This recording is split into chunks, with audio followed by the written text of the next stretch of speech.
I'm alone, I'm a broken home. I gave you all the bricks that I own and know. I'm letting go, I'm breaking these walls down, breaking these walls down. If you want adventure, then fly to home. But if you wanna travel, then go alone. Yeah, what's the point in us if I never know? Yeah, if you're gonna leave, I'ma let you go.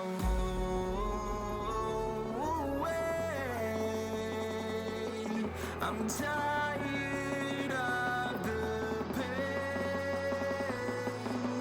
Go away. I'm tired with yesterday. Harder, harder.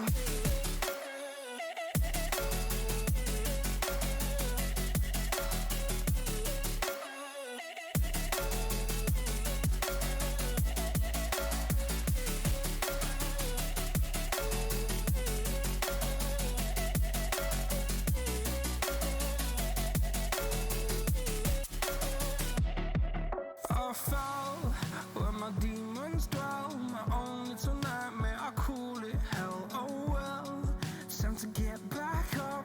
Climbing and climbing, I'm done with this ride, is what I tell myself, so I could feel something else.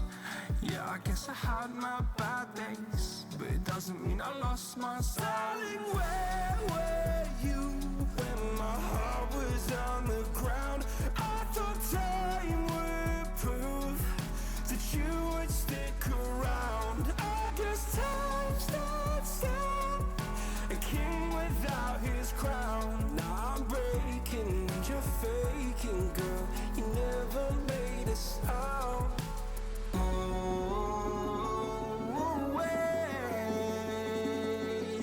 I'm tired of the pain.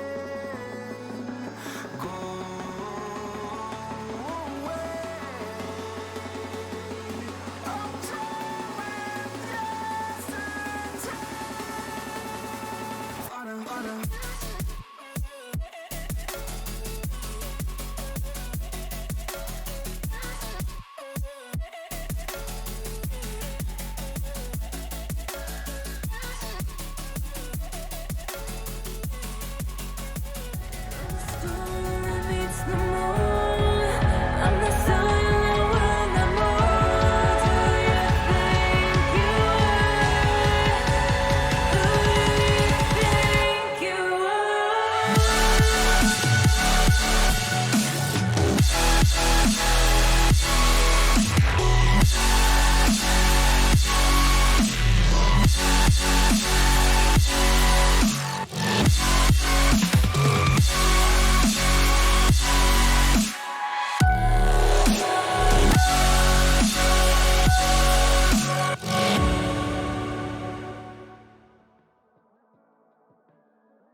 Hello and welcome everybody. This is RSC11 Rival Play-ins. I am just Jamie. I'm joined by Timo just now. We're about to start with the Rival Play-ins. We've got Ash versus Onka coming up. How are you feeling, Timo? Yeah, I'm feeling really great. Thanks for asking, Jamie. And I'm excited for this matchup because these two teams are really up against something in these play-ins. And I hope that one of them will make it through. And I always hope when someone starts at the play-in, they make it to the grand final. I'm always hyped for that. It's what you want to see, actually. You want to see a long run by any team. You want them to go from the very start all the way to the end. You don't want to see anyone getting knocked out at any opportunity at all. So it's always really good to get to see these teams just kind of battle it out and try and get as far as they can. It becomes a bit upsetting when you do have a team like either of these teams, you know, that could drop down. In fact, both of them could drop down, like we've seen from previous play-ins from other tiers and slash divisions. You know, likes of Micah Faction, who I was playing for. We got knocked from the upper bracket down to the lower bracket and then out. You know, we got 2 games in that, and like you don't want to see that from any team. So yeah, it's a little bit heartbreaking. So hopefully we don't see that. Hopefully we see one of these teams making an actually brilliant run here. Yeah, I hope so as well. Indeed. I can see both of those teams being really competitive against each other, and even with upcoming predictions we both believe in this, and that both teams will make a wonderful match right here, and I hope we can get to see that today. I think we can. I think we can. Just so everyone's aware, we have made some predictions here. So I am going for Ash. I am going 3-2 Ash. These are best of 5 series. I think Ash might take it in game 5. We will see. We will see. We don't know. We don't know. But hey. Right, come on. Timo, what's yours? Let's get it. Like, we both going for the fifth match in this series, and I'm believing that Onka will instead take the fifth match in this game, and I hope we even get to the fifth match, because that's what Rocket League is all about, right? Like, if we get to the highest point of this level, we get a 5-match series, and I hope we will get one tonight. And I'm just believing it that Onka will take the win. I'm believing it. You know what? You might be right. You might be right, but there's no way to find out until we get both these teams in the lobby. And I think we actually do have both these teams in the lobby. Before we jump into that, let's look at this. So we got 5th against 6th here. You know, you've got Onka sitting on, like, what is it, 39 wins, and then you've got Ash who are on 38. You know, looking at the stats for the teams individually here, they are very close. Apart from the likes of Demos, looks like Ash are like way ahead, at least nearly over 70 more demos compared. Yeah, that's actually insane indeed. Like, the demo play coming out from Ash, I believe we get a lot of demos tonight coming out from Ash. And also, like, they are so close in stats compared. Like, if I'm looking at our stats right here that we get provided by our back office all day, like, they have 32% of shooting percentage against the Onka's 30% shooting percentage. How close is that even? It is way too close. I mean, you're looking at, like, look at the goals for and the goals against and things like that. It is going to be a tough game. That's why we both predicted a game 5 here, because, like, looking at these stats, you know fine well we are going to have a tough game for both teams regardless. Indeed. And I think we've just had a player drop out for a second there. They were having a little bit of connection issues. I think they're going to come back in. I believe they have actually rejoined. I'm not too sure. We have some technical difficulties. We see that one of the players is having technical issues right now, so we are just waiting to get the lobby all filled up and ready to play some Rocket League. Okay, so we are good to go whenever, but we're quick look at the player stats that popped up on the screen here. You can see there's a couple of players have played the majority of the games here. We're going to tell the players here to ready up. We're going to get this game kicked off as soon as possible. We are playing on Manfield night here, and we have Ash over on the blue side, Onka on the pink side, so, you know, or red depending on how you see it. That doesn't matter really. That, like, the players are really close to each other, like, but the 2 star players coming out from Ash, like Patoid, is looking really great on the stats. We are getting ready right now in the lobby, and we are gonna play some Rocket League tonight on Manfield night. Let's go. Let's get this playing started.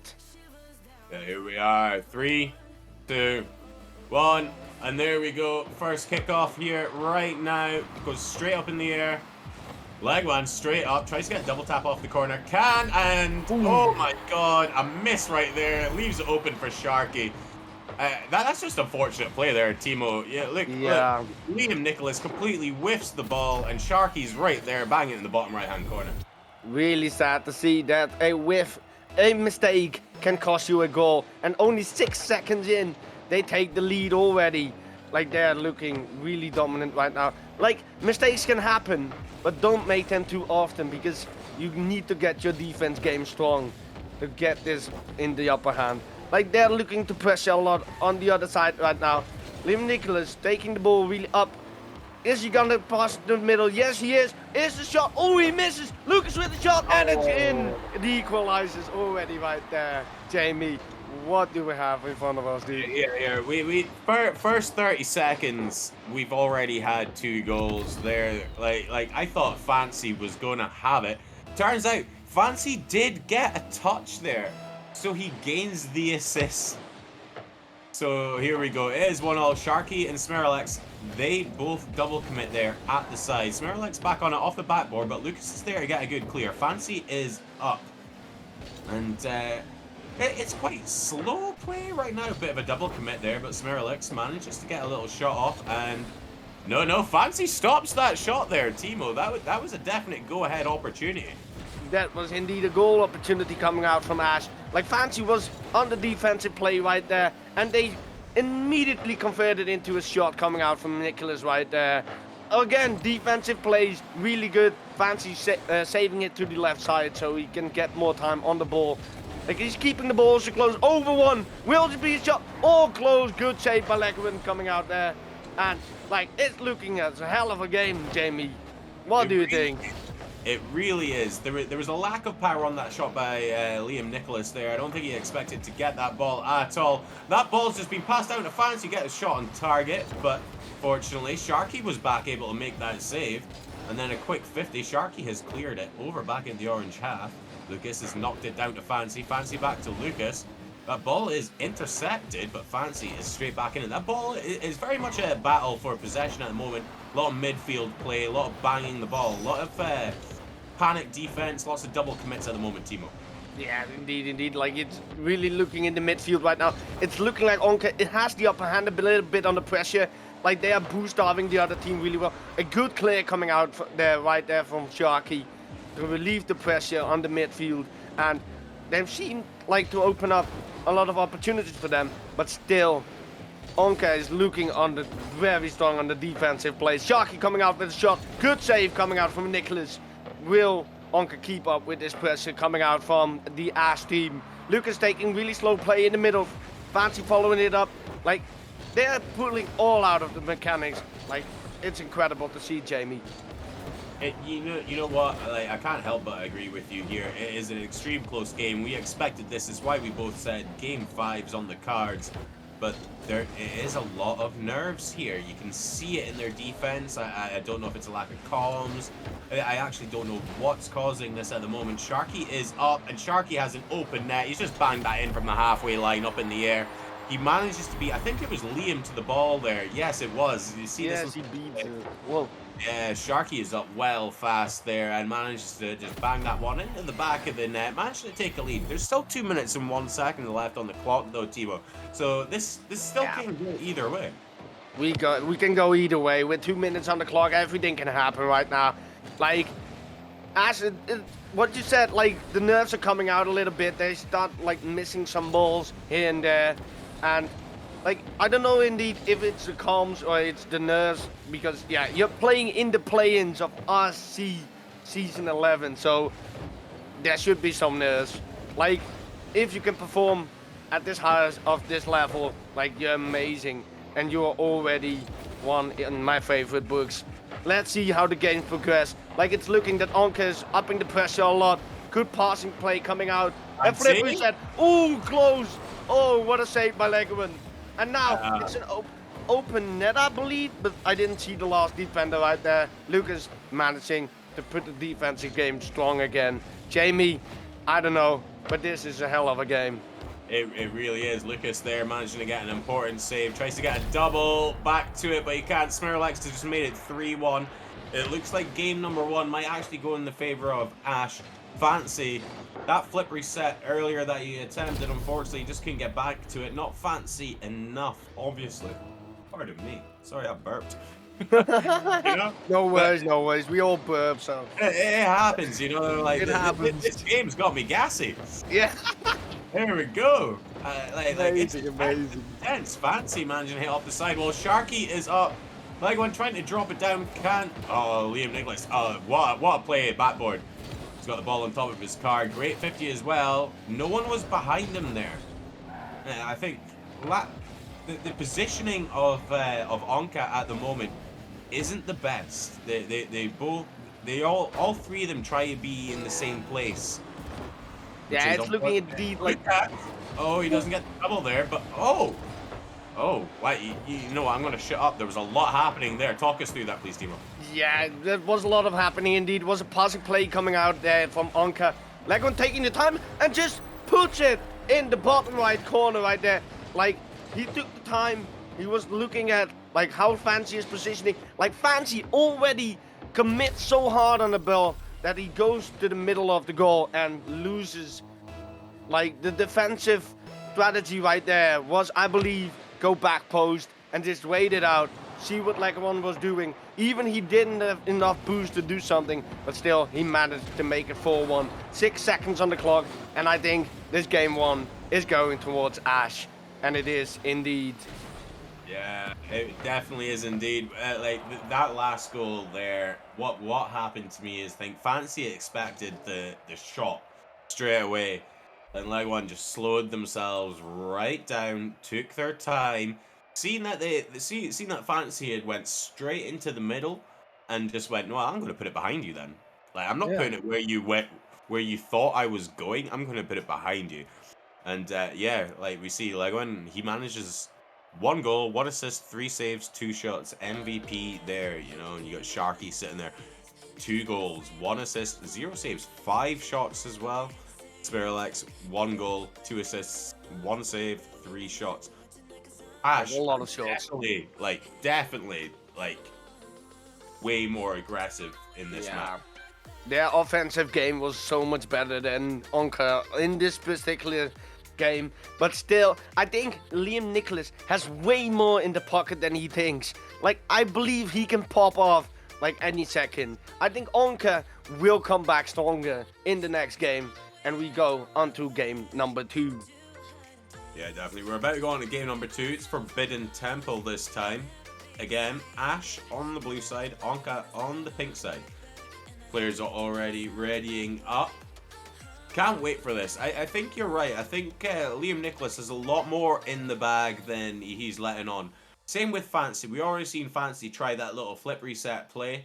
I like to see more of that. I want to see more mechanics come from these teams. At the moment, they seem to be relying on game sense. They're not trying to outplay the other team with their mechanics at the moment.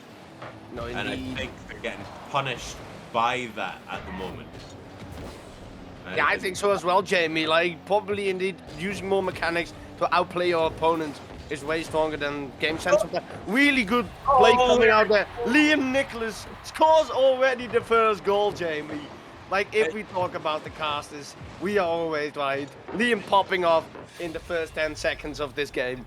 Or 20 seconds, sorry, my bad. I mean, we look at that, right? So Liam Nicholas has actually switched cars as well.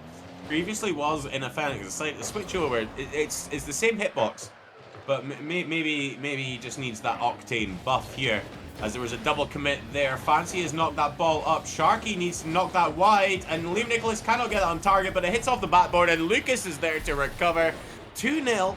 4 minutes 23 left on the clock. That was just a misplay by Sharky. I think they were trying to catch it. Unfortunately, they couldn't, so they try to they flip it off the wall. Liam Nicholas is there, and they were just caught. They were just caught lagging a bit there. Yeah, a lot of panic coming out from Ash right there on the defensive half. Like, really unfortunate to see, but also Fancy switched its car, so they both switched its car. So maybe they needed that mental reset. Like, Swansea already coming out with shots on target in the right corner. Like, Onka is taking 3 goals in the first minute. Jamie. I mean, not only are they taking 3 goals in the first minute, every single member of the team has scored. Nobody on Ash at the moment has hit over 100 points.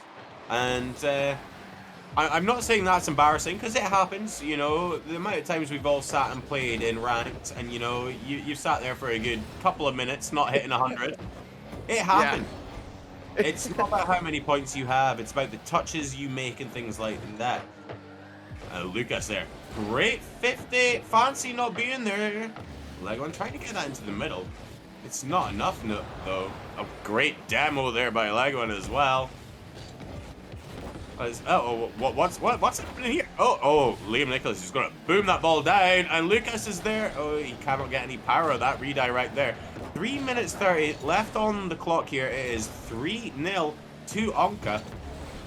What a game we have on our hands right now, Timo. Yeah, Jamie, like they are getting physical, dude. They are bumping, demoing. Like Chalky even coming out with that demo to open up the offensive pressure. But still, Ash is not really committing on these balls. Like, they are demoing really good opponents, like to break out the rotation. But still, Ash needs to find the back of the net.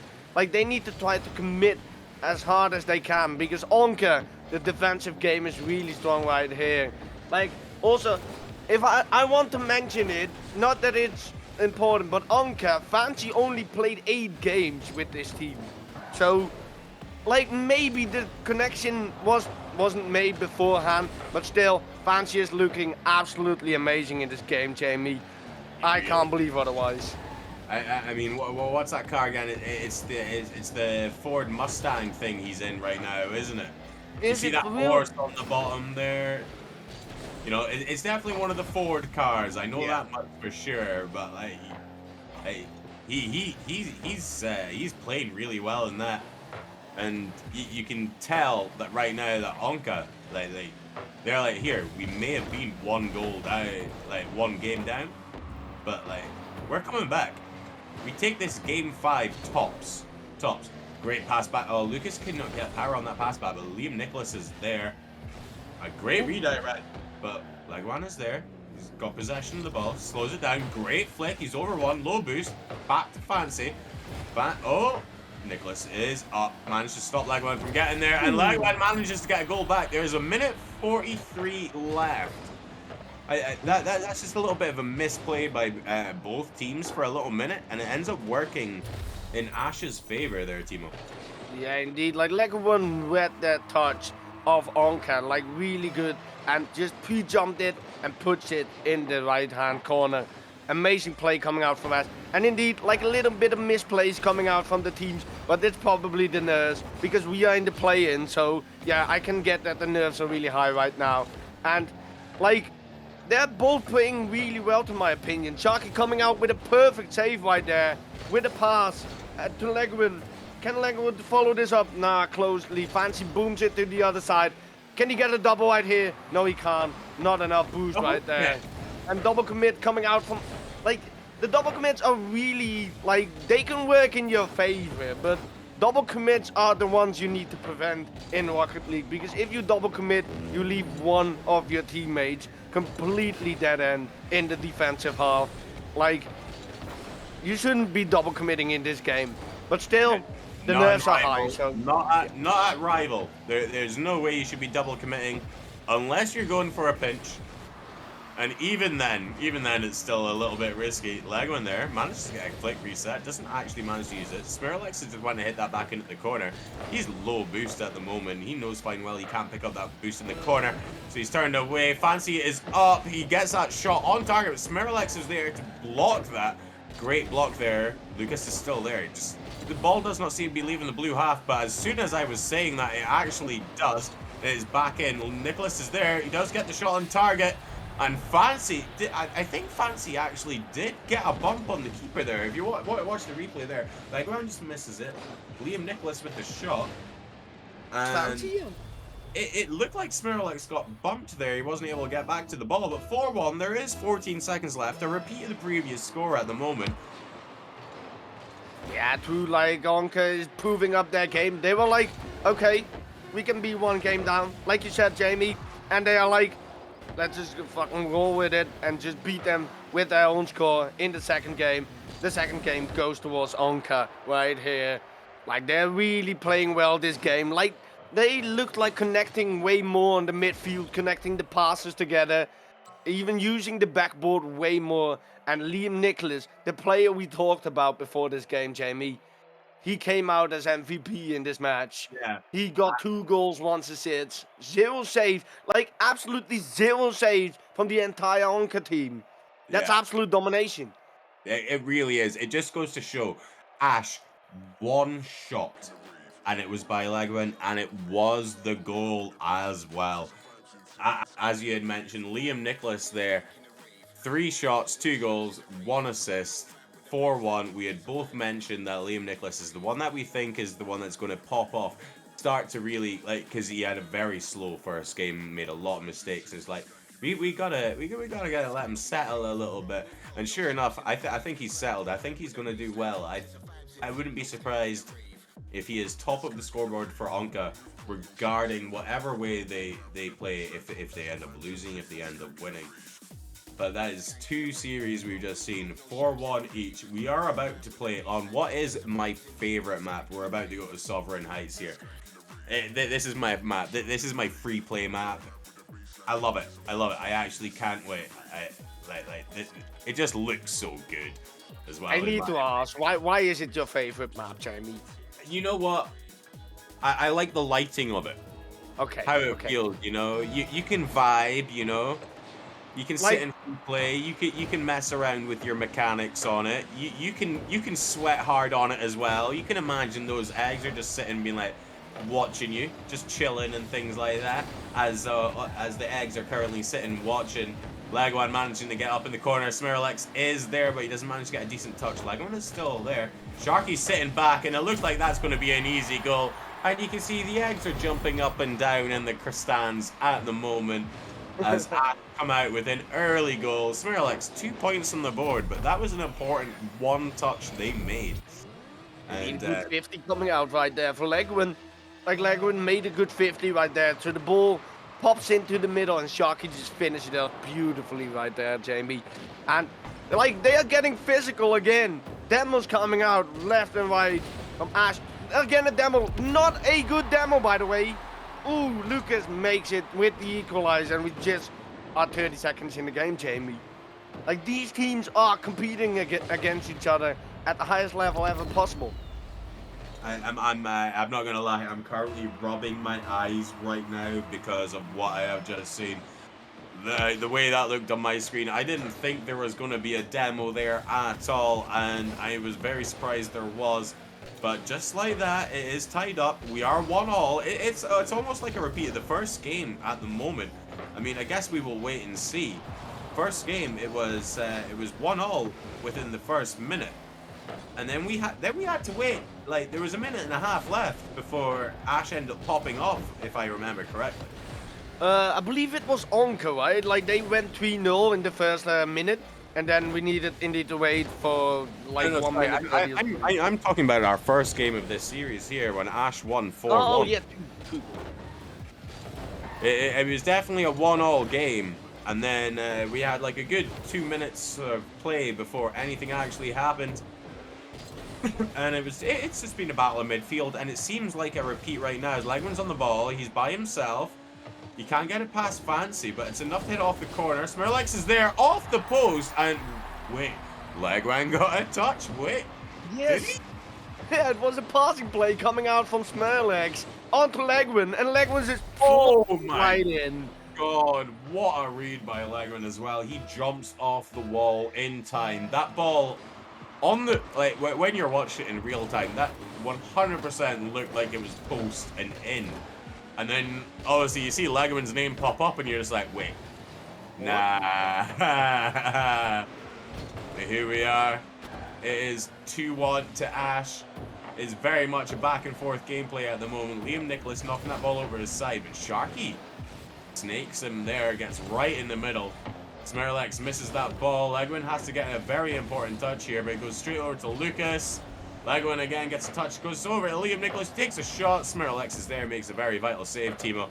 And it looks like Onca. They are being super aggressive right now. No one's up for that ball. Smirlex with the shot. Double commit, but Lucas manages to make a great save, Timo. Yeah, it was a great save coming out there from Onca. Onca's defensive game is really strong right now.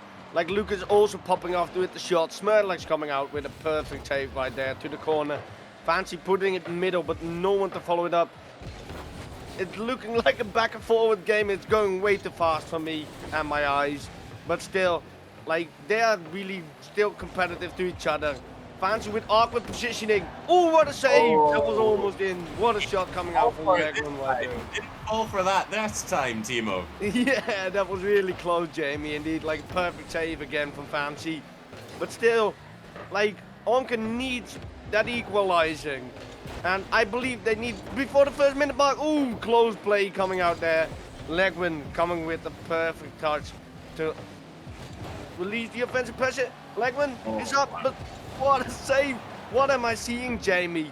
Like, this is really an offensive game coming out there from Ash. And, like, it's looking that Ash has the upper hand right now. They are beating, like, Onka left and right now.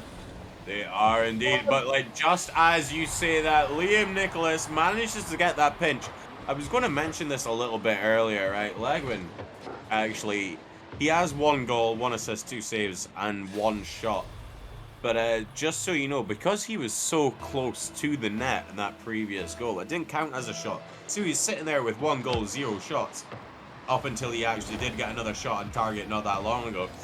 But disregarding that, Liam Nicholas there, great pinch, manages to make it 2-2. There is 1:15 left on the clock. Legman is up, and it just seems like Ash are now playing the aggressive game. There is no one there. This is an open net, by the way. Liam Nicholas is up. Oh, he misses it. He decides not to go in for it. He realizes, I'm in third man. I can't be up for that. Oh, that was really close, Jamie, because that are the nerves racking in, I believe. Don't you believe, Jamie? Like, the nerves are coming in. Like, it's 2-2, and we will get the upper hand in the series in these play-ins. It is all about who is going to be on match point first. You know, like whoever's on match point first, they are always the favorites, regardless of the competition format, whether it be RSC, whether it be RLCS, whether it be back in the RL Rival Series when it was still on. Lucas Neely getting a really good flick there. It is 100%. If you are on match point, you are on an advantage. I'm just wondering if whoever goes on match point first, will the other team? They do have a timeout. Teams do have timeouts. I just wonder if any team will take them. And just like that, Lucas manages to take the lead. What a little play there. Fancy hitting it towards the backboard. Smirlex makes a great save there, but Lucas is able to follow up as the ball hits the backboard, comes back to him, bounces it down rather than aiming straight on net, because he knows if he bounces it, there's less chance for the keeper to save it because of the awkward bounce read there. And it works in favour, and Onka do take game number 3, 3-2. And now this time, Lucas is our man of the match. Indeed, it looks like Lucas is outperforming Fancy right there. Like Lucas, MVP of the match, 2 goals, 0 assists, 1 save, and 5 shots in total. Like, absolutely bonkers game there for Lucas.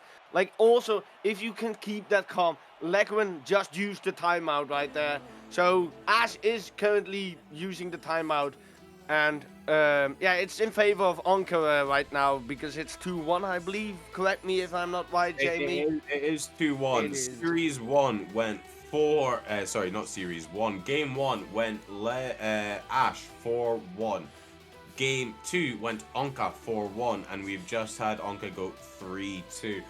No, Timo, since we're here, we're casters, we're also analysing the game as we do it, so we can also call ourselves analysers too. What do you think Ash were doing wrong there? I don't believe any of the teams are doing something wrong in this game, but it's looking like the nerves are racking really hard. Because Ash, committed on some balls, really aggressive. And they overcommitted sometimes, even with that last pinch goal, like you mentioned. And he was on the outside of the ball. And you actually never want to be on the outside if someone challenges you for, head on. So, I don't believe Ash is doing something wrong, but it's coming a little bit unlucky for them right there. And also, Sharky coming out with a perfect save right there. And Lucas immediately knows how to follow it up. But I think that Ash can even put out way more shots on the net of Onka. What do you think, Tammy? You know what? I think you're absolutely correct here. I think Ash, they're going to come back from this timeout, and they're going to be a lot more aggressive. They're going to steal more boost. They're going to rotate their third man properly, because there's a few times the third man has pushed up way too early. Um, they've been attacking a ball that they know fine well they shouldn't be attacking. Remember, this is RSC. Play it just as you would play ranked, and you'll do well. You will do well. We are actually going to be playing on the same map again, by the way, just so everyone knows. That is the 2-minute timeout up. I guess we're going to see. I wonder if there's going to be any car changes from anyone on Ash here. Because we haven't seen any yet. Then we've seen 2 car changes from Onka, and they just popped off. As here we go. And then straight out of that. Will Onka come out on top, Jamie? What do you think? Will Onka finish this game 3-1? Like one almost puts it in. It's on target. I mean, I'm not going to say what a save, but like, here, man, what a save. Come on, that was on target. You were just being greedy, trying to get a little gold steal there. Pad your own stats. And all you've done there is put yourselves on the back foot. You were starting strong. Smirlex actually ends up missing the ball. Sharky is up to receive the pass from Legwan. Smirlex trying to pass it back to Sharky. Sharky tries to get into the middle, but Fancy is there to get that clear. Sharky has actually switched over to a Fennec, by the way. I did wonder about a car change, and I've definitely seen one. Oh, it's really getting awkward right there for Ash. Like, I believe the save Legwan made, like, bit mentality. Like, also you said, like, you want to do it for your own stats, but still, like, it could do something to your mentality of your team if you start saving, like, your own teammates' shots. But I will see how Ash will pick this up. Legwan picks up the ball really calmly and preserved. Passes his middle. Sharky's up. Sharky dunks Fancy, but Fancy is still with that right there to follow it up. Ash is looking like having the upper hand on the offensive half right now. And I hope that Ash will get back into this game, because I just want them to give that. Sharky coming out, and it's a goal. It's a goal, Jamie. Sharky just popped off. So that is the 3rd time in all our series that Ashap actually went up first. But just so you know, they went up first 3 times, but only one of those games have they actually came out on top. Well, there's a little stat for you. So Ash, currently on the defensive. Fancy doesn't get that cut. Sharky with a booming clear. Liam Nicholas hits that up. Fancy. Oh, that's a little bit of a double commit there. Oh, we're good though. Lucas trying to get that ball in the middle, but Legwan's going to hit that down. He hits that straight at Fancy, but he does get a dunk on them. Nicholas is up. He managed to hit that down. Smirlex with the shot. Lucas, great save off the post. Nicholas there, not using his boost. He did have like over half attack there as well. I think that was smart, faking the amount of boost he has. Lucas trying to get a shot or get a clear even. It's just not happening. Fancy now on the attack. Goes for the musty double tap, and it does not go in. Smirlex manages to get a booming clear up to Legwan. He was on the sidewall. And you can see Onka are making a lot of double commits at the moment, Timo.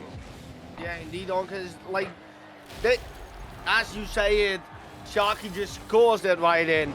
And like, indeed what you said, Onka is doing really a lot of double commits. Fancy committing way too hard on the ball. I think the nerves are getting into Onka's head. And like, they start to calm down, breathe a little bit, because they got the lead right now. So they ain't got anything to lose. And I still believe we get to 5th match, because that's both our predictions right there, Jamie. And Ash is looking like dominating right now, but still, as you mentioned, 3 games that they started up front and they ended up losing. So we can go either way, because this is Rocket League and that is what it's all about. Like, you can lose in a couple of seconds, as mentioned before. Like, the last game was 3-2 decided in the last 2 seconds. Like, we got a game up our sleeves. Liam taking it up high. Lucas right there to follow it up. Fancy makes an awkward touch with the post, but it doesn't matter right there because Ash wasn't there to follow it up. A flip reset coming out right there with a dunk. Sharky has a free ball right here. Clears it out of front. Fancy is awkward. Will it be a shot? No, shot coming out. Fancy with a good boomer clear. Fancy and Lucas instantly following it up. Honka is looking to find themselves again, but still, they need to make 2 goals to equalize this game. Fancy has been playing actually super phenomenally in this match here.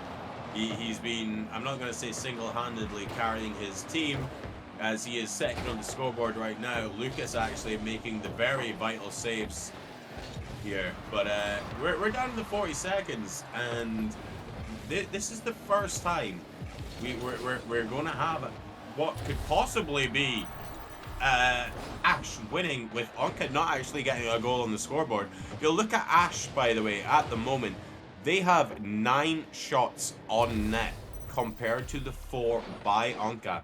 And those 9 shots have resulted in 3 goals. So they're looking at like a 30%, 33.3333, whatever it is, all the way.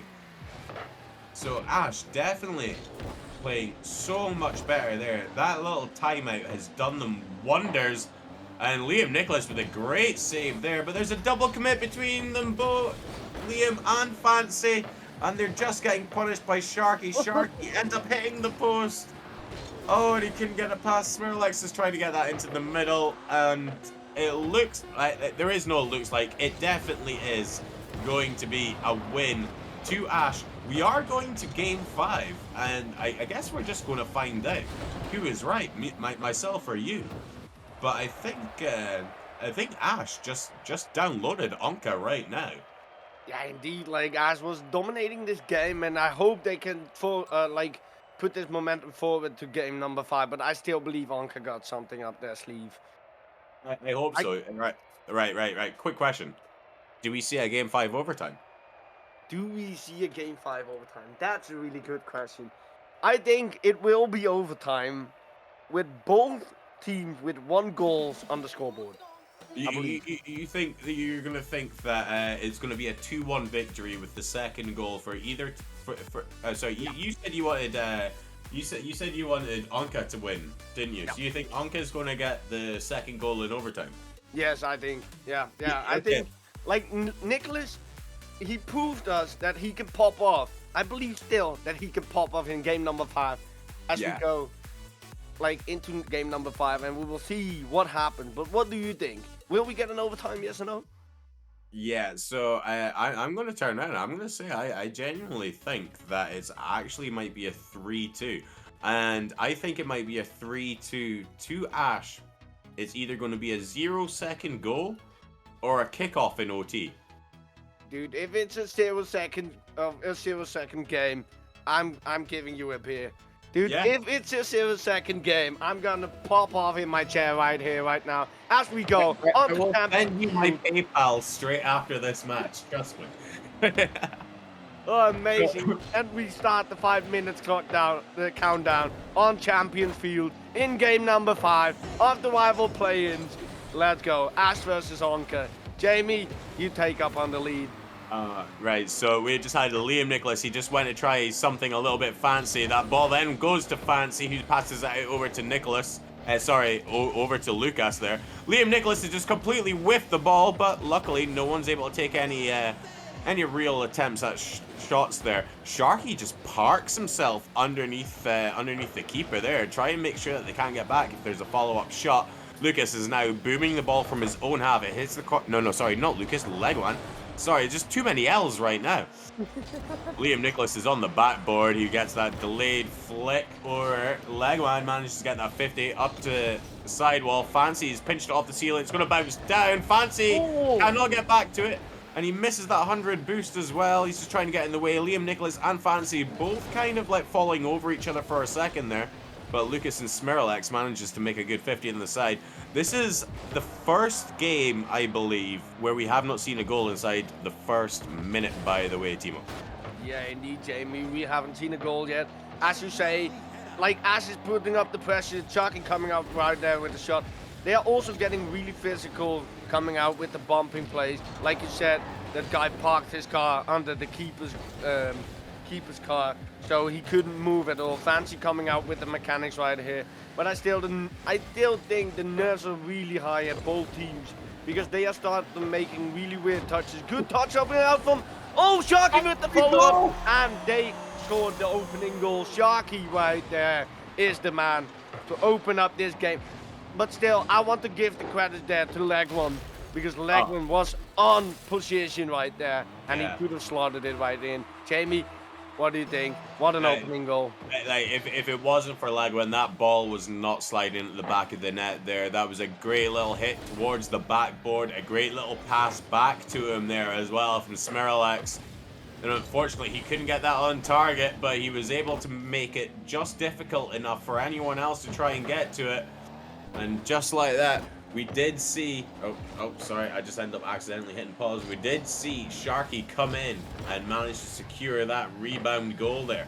Sharky, attached to the goalpost, is able to get off it there, and that pass and fancy over to Lucas is not enough. Sharky's getting bumped out of position, and now Legwin is on the ball. He's popped it high. It's going to bounce off the backboard. Liam is able to hit that over the sidewall, but Smirlex is there to receive the ball. Now Fancy is banging that ball up the field. Legwin is back. He's picked up some boost. He had half a tank there. Liam Nicholas is up. Does he get another touch? He does not. He fakes it down to Lucas, but Smirlex is there to make sure that there is no goals for Onka at this moment. Onka are definitely being the more attacking side, but everything they try is just being met until I finish that sentence. And Fancy, 2 minutes, 1 second left on the clock, is able to beat everyone. Sharky comes straight out of net there. That's a shame. I think if Sharky stayed there, he would have probably saved it or got demoed for his attempt at the very least. It is 1-1, Timo. It's one the equalizer right there. Now I just want to give some credits out there for Fancy. Like, that was a perfect play shot on the crossbar.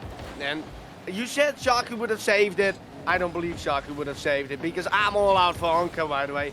It's 1-1, and I even said that we will get a 1-1 overtime.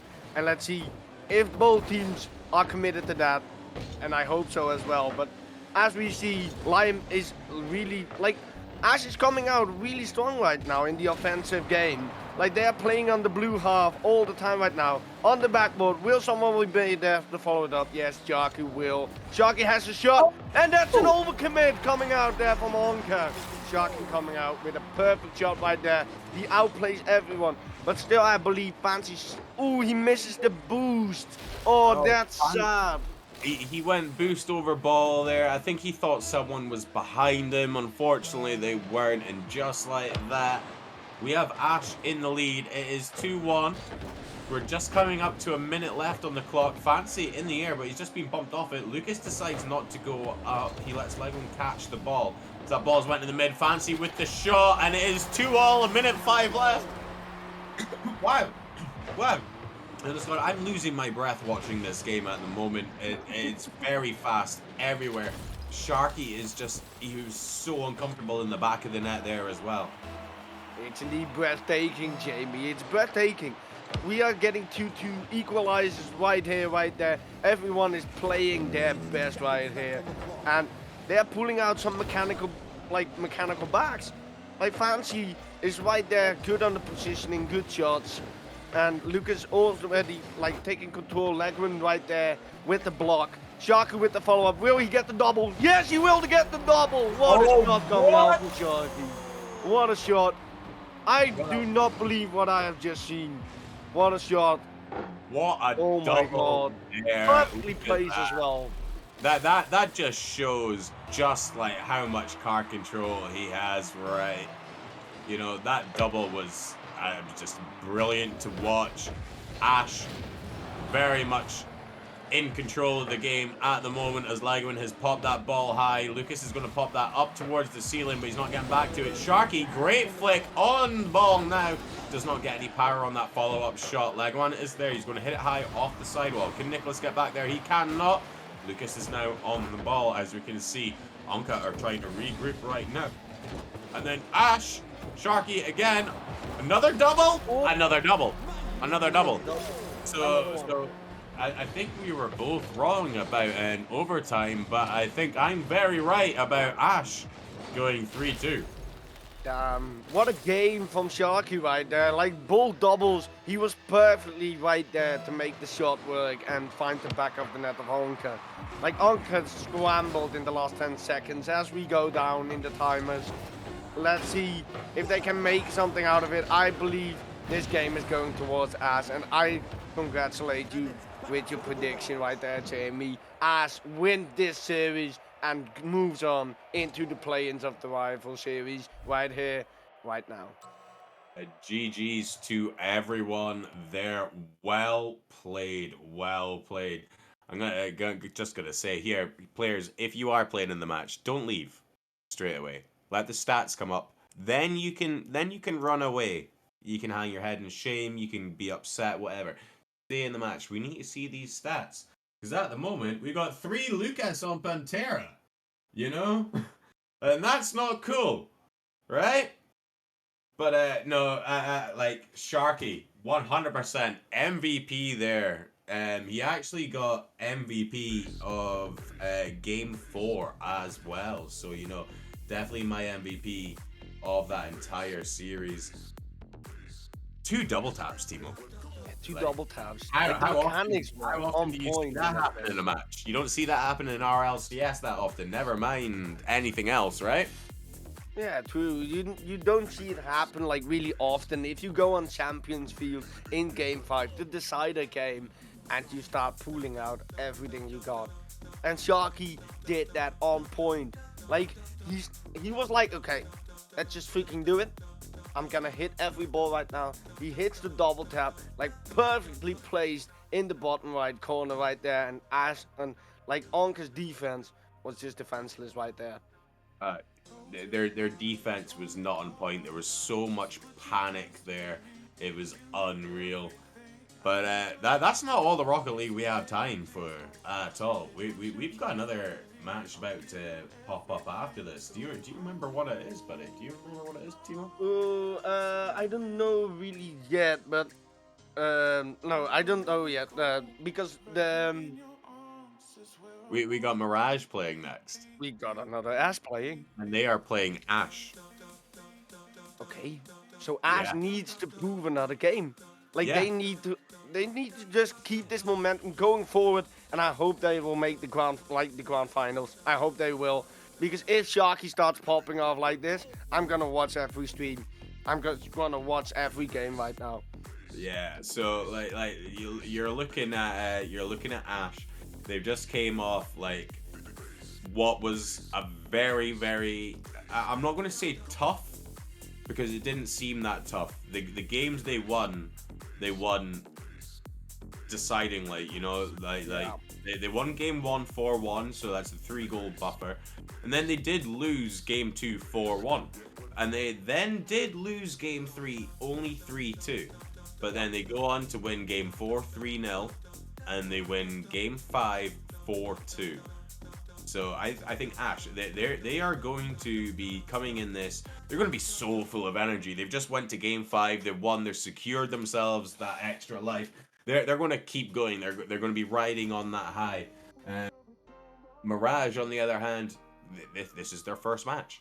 Yeah, Right? indeed. Like, So, I just hope that they take this momentum forward for you, Jamie, because I'm gonna leave you right here, right now, and because I only cast for 1 hour, so my fellow colleague Jasper is joining you, Jamie, and I hope you will have a great night, and I will say goodbye for now. there we go. Thank you very much, folks. We will be back in just a few minutes while we get the other teams in, and we will we're gonna see the next bracket. Timo, thank you very much for casting with me, and I will see you all in a bit. Peace out, everyone. Bye bye.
Traveling mountains just to find the loudest seas. We set down by the fire, knowing we could aim higher, but we didn't know that yet. So if you want something to hold on to, gotta find it first. But here I am, 'cause I've been laying under palm trees waiting for the summer, knowing there's nowhere to go. 'Cause I am happy on this island, wanna be my farmland. I don't ever want to leave, I'm in a tropic club.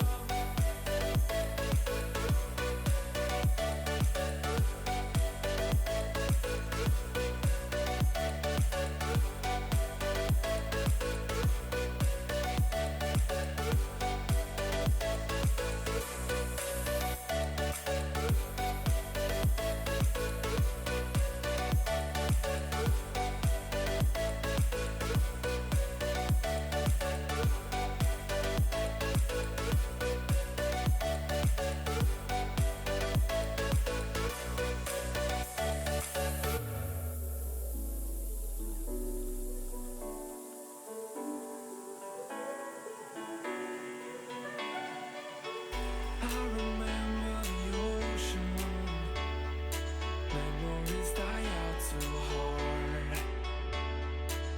But we were traveling the mountains just to find the loudest seas. We sat down by the fire, knowing we could aim higher, but we didn't know that yet. So if you want something to hold on to, gotta find it first. But here I am, 'cause I've been laying under palm trees waiting for the summer, knowing there's nowhere to go.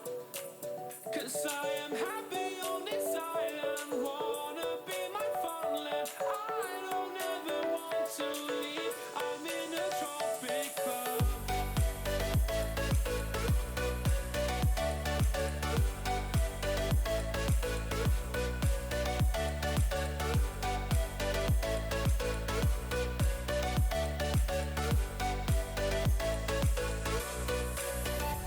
Storm beats the moon.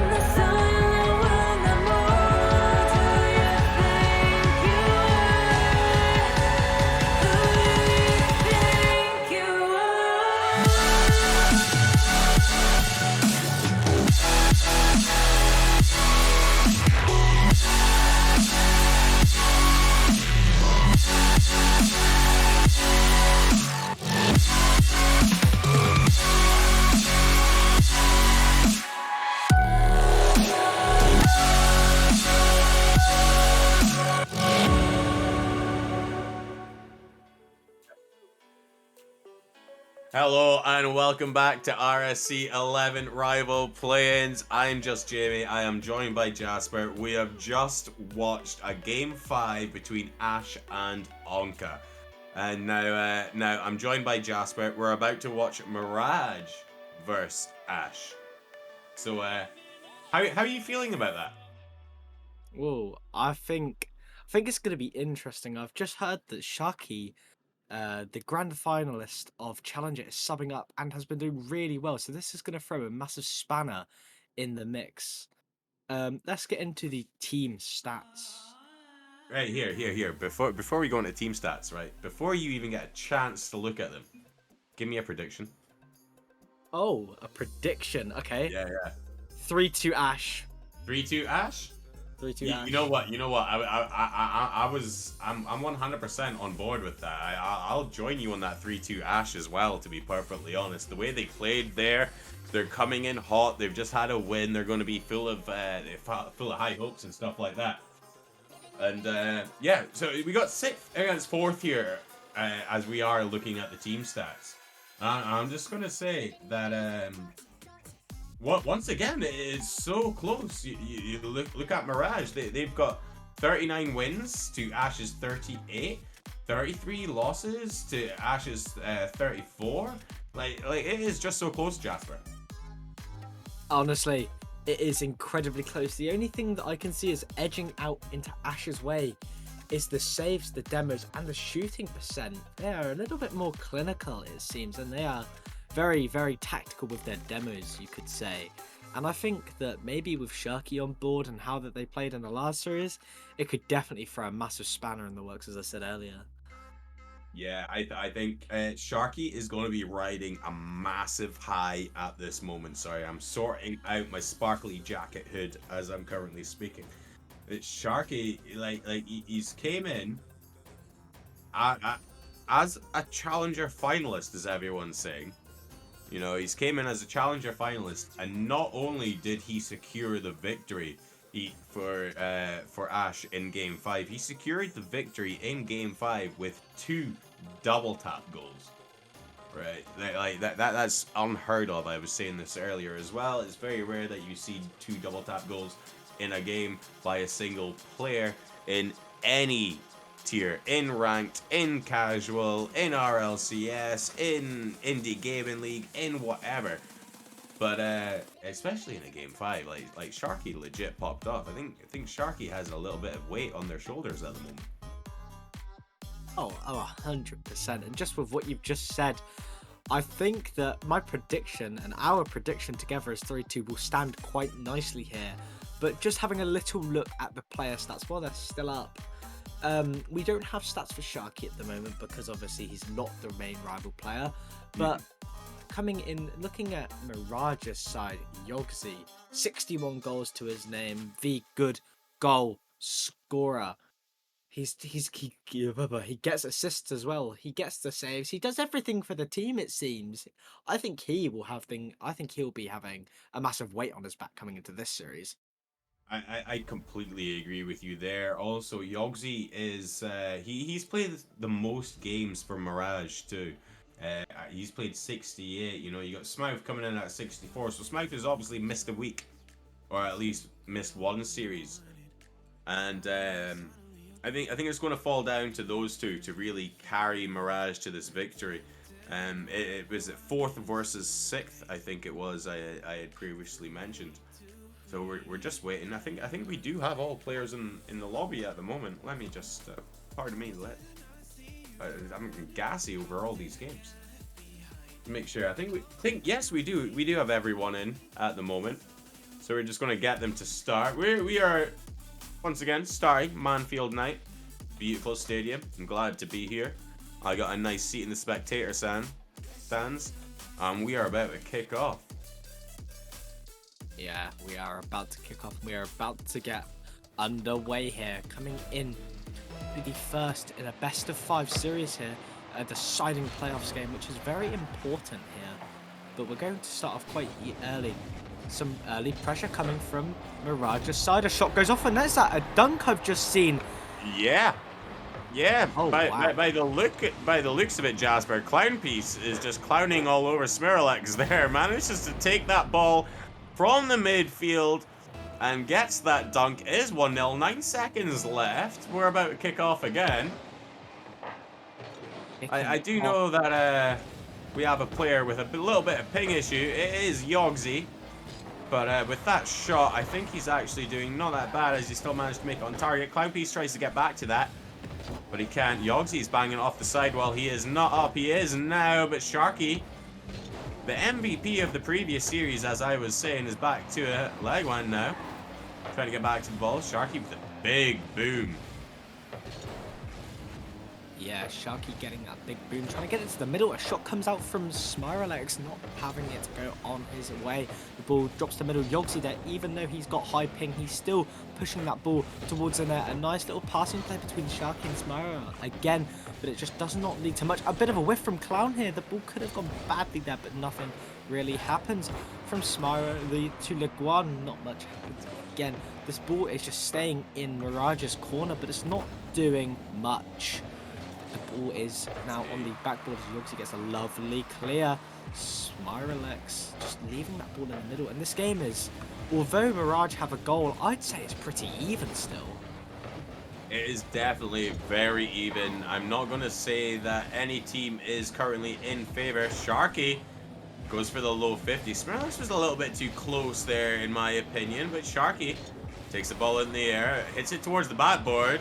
Going for a double. Does get the second touch, but it's not enough to get it on target. Does manage to steal the boost away. Smirlex can't get back on that. Is Sharky back there? He is, but he does not get that to go past our keeper. Unfortunate. As the ball is just bouncing in front. Sharky comes in and he does end up tying the game. There is 3 minutes, 7 seconds on the clock. There's just panic in front of net there. And it turns out Yogsy is having troubles at the moment. Unfortunately, because we are past the 1 minute mark and there has been a goal scored for each team, we cannot pause the game.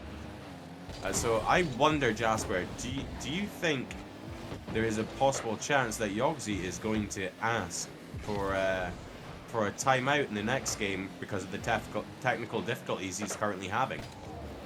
Well, it would be favourable for them to call their timeout, but that is an early timeout, and you don't really want to waste that timeout so early, but in the case of this ping, it should be needed. He could just call a rehost in the server though, and that could just fix his issues right now. Yeah, if he does actually call for the rehost rather than a full timeout, I do believe they get 5 minutes for them to sort it out. And that does not actually count as their technical timeout in-game. Yes, you're right, that does not. That is a rule that RSC has in order to protect players when they're lagging. We offer a 5-minute network errors timeout, and I think that's pretty fair on the players, especially in Yogsy's case, as he has been hard stuck 200 ping this entire game, and I imagine that is horrible to play on. Oh, definitely. You know, like it looks like just so everyone who is watching can kind of understand. Yogsy is currently playing on 200 plus ping at the moment. That's like an EU player playing on APAC at the very least. You know, and Legwan with the pinch does not go on target. He does get back to that, pass that back towards Smirlex. Smirlex has hit that off the sidewall, managed to get past Clown Piece. Smirlex has just boomed that towards Yogsy, who is also then just went and banged that away. It's a battle. Both teams are looking for the other to make a mistake at the moment by the looks of things, Jasper. Yeah, both teams are definitely hunting for a mistake, hunting for an error that they can feast on. Sorry, as the ball drops to the middle, Smirlex trying to get a touch into the middle off the backboard. It's a lovely touch over the head of Sharky and a demo onto Sharky. This is a little pinch, but it just goes too far around to Leguan's side. Leguan carrying on. A little pinch from Yogsy and Leguan there. It sees that ball just drop to the middle. And Jamie, just before I speak, never mind, as a lovely save from Leguan, but Jamie, as it stands right now, do you think that Yogzi having 200 ping and Clownpiece actually having 70 ping majorly affects the side of Mirage and could lead to a deficit in their performance? You know what? I actually think it really does. I think both players are playing a lot more reserved right now, or maybe it is just the kind of first game nerves. There's no real double commits or anything like that. They're all staying back. But just as we say that, Yogzi does manage to get a goal. There is 5 seconds left. Smouth hits up the sidewall, doesn't get another touch, but Sharky and Legwin are both out of position. And it has been called for a server reset after this match. Yeah, that has. But this ball does have 1 second left. Although they were struggling with Wi-Fi and although they were having issues, they will still take game 1. And that must be a massive boost in confidence to know that even though they're lagging, they can take games while they're lagging. And that's going to be a server reset now. We will happily reset the server and give them their 5 minutes that they deserve. Yeah. But let's see how they performed. Ash were all over them. 53% in the domination on the field. They had the upper hand in the field domination, but they just could not capitalize on it. No, not at all. Ash were actually playing the better of both sides there. And I think it's kind of upsetting that they did end up losing that game 2-1. Yogzi there coming in with a very important goal with the final 5 seconds. I think Mirage, despite the fact they were having the connection difficulty, they played that to their advantage. They knew fine well that they couldn't go all out. And because of that, I think when we do get into our new server, it is going to be... I think it might actually go favor of Mirage even the next game, providing that there is no more connection issues. Yeah, 100%. And I've just got word from our lovely streamer in the background that the lobby is back up. So hopefully we should be seeing people slowly starting to join back up. Obviously, we are just waiting for Mirage's side because they are having Wi-Fi issues, and it's not their fault that their Wi-Fi issues are affecting them. But game 2, we are on Forbidden Temple daytime, I think, and it's a beautiful map, and it's rightfully fitting for a series like this. Yeah, genuinely can't wait for this one. Forbidden Temple, also one of my favorite maps. I mean, it's no Sovereign Heights, but I can see the players loading in here. Yogzi has dropped to 24 ping. Clownpiece is still quite high. He's at the 60, 70 ping mark. But I think this is now where we see Mirage pop off, Jasper, as we're about to kick off game number 2 in the series. Mirage are 1-0 up. And we can see Sharky has switched over to a different Fennec now. Smirlex also in a Fennec.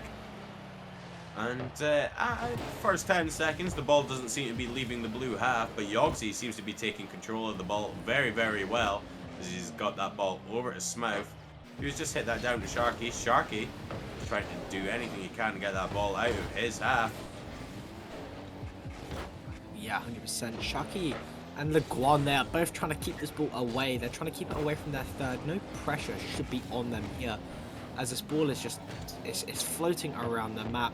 Smooth there, putting it in middle. A bit of a double commit, but they do not respond harshly there.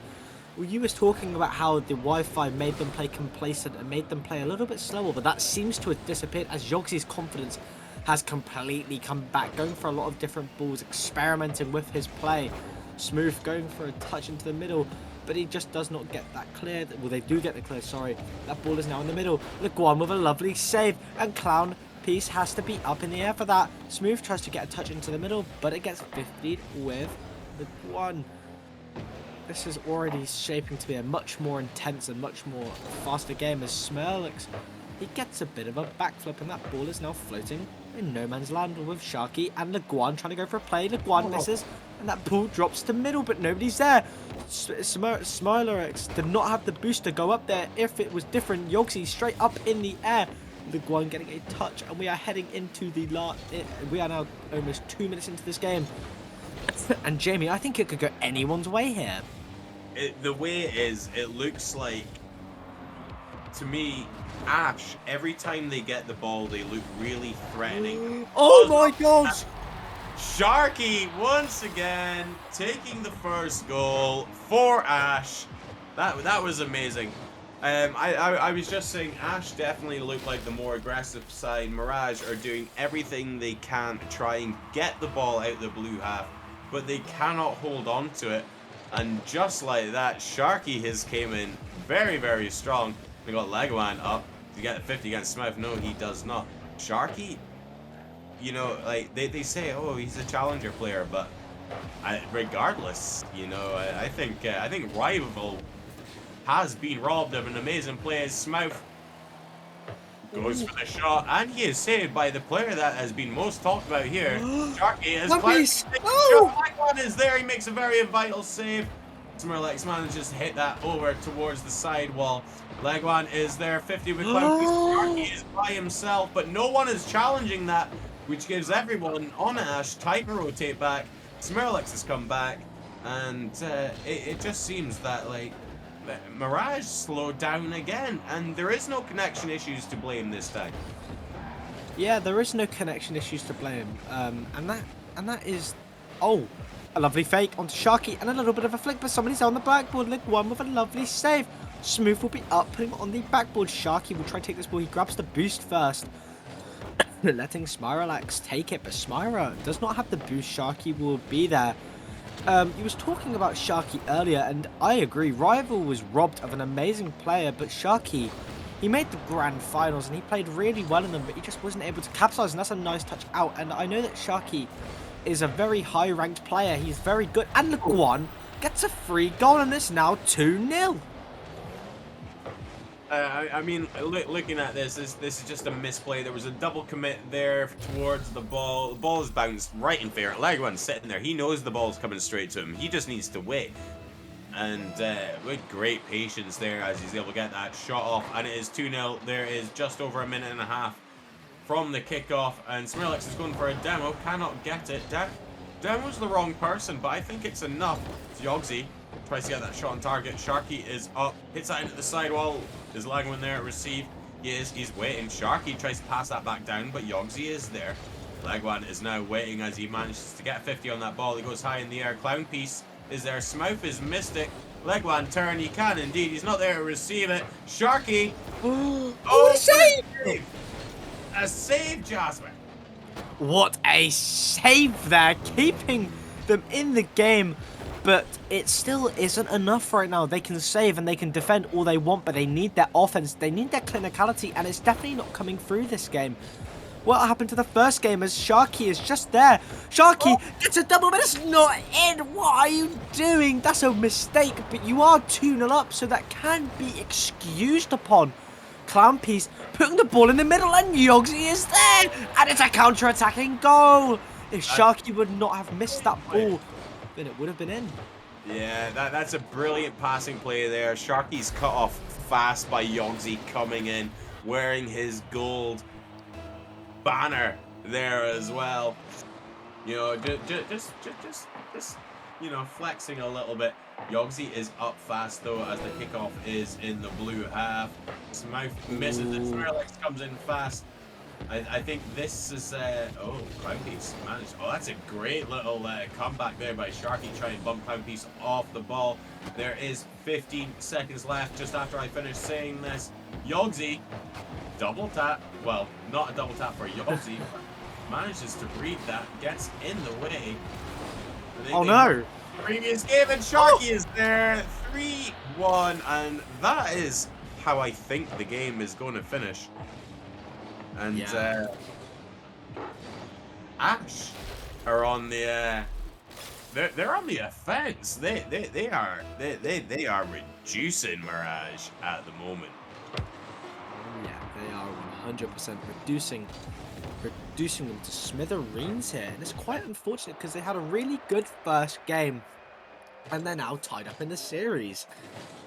Let's see if we can get Yogsy back on 200 ping, because they were performing better then, it seems. But it's definitely an interesting game, and they're all playing really, really well. They really are. I mean, like, as you were saying about the field domination there and the boost consumption, it works out in favor of Ash. Again, both of them. Well, actually, the boost consumption, Mirage definitely used a lot more boost there. But, oh, wow. Like Sharky, 611 points, 5 shots, 2 goals, 1 assist, and 2 saves there as well. Like that's 100% goal participation by Sharky, by the way. I'm just putting it out there for everyone to know. Like, Sharky assisted Leguan's goal, scores 2 of his own, also gets assisted by Leguan, and also makes 2 vital saves. Leguan 3 vital saves, Smirlex 1 vital save. Like this isn't just the Sharky show. This is all about Ash at the moment. Leguan and Smirlex, they're all playing their part.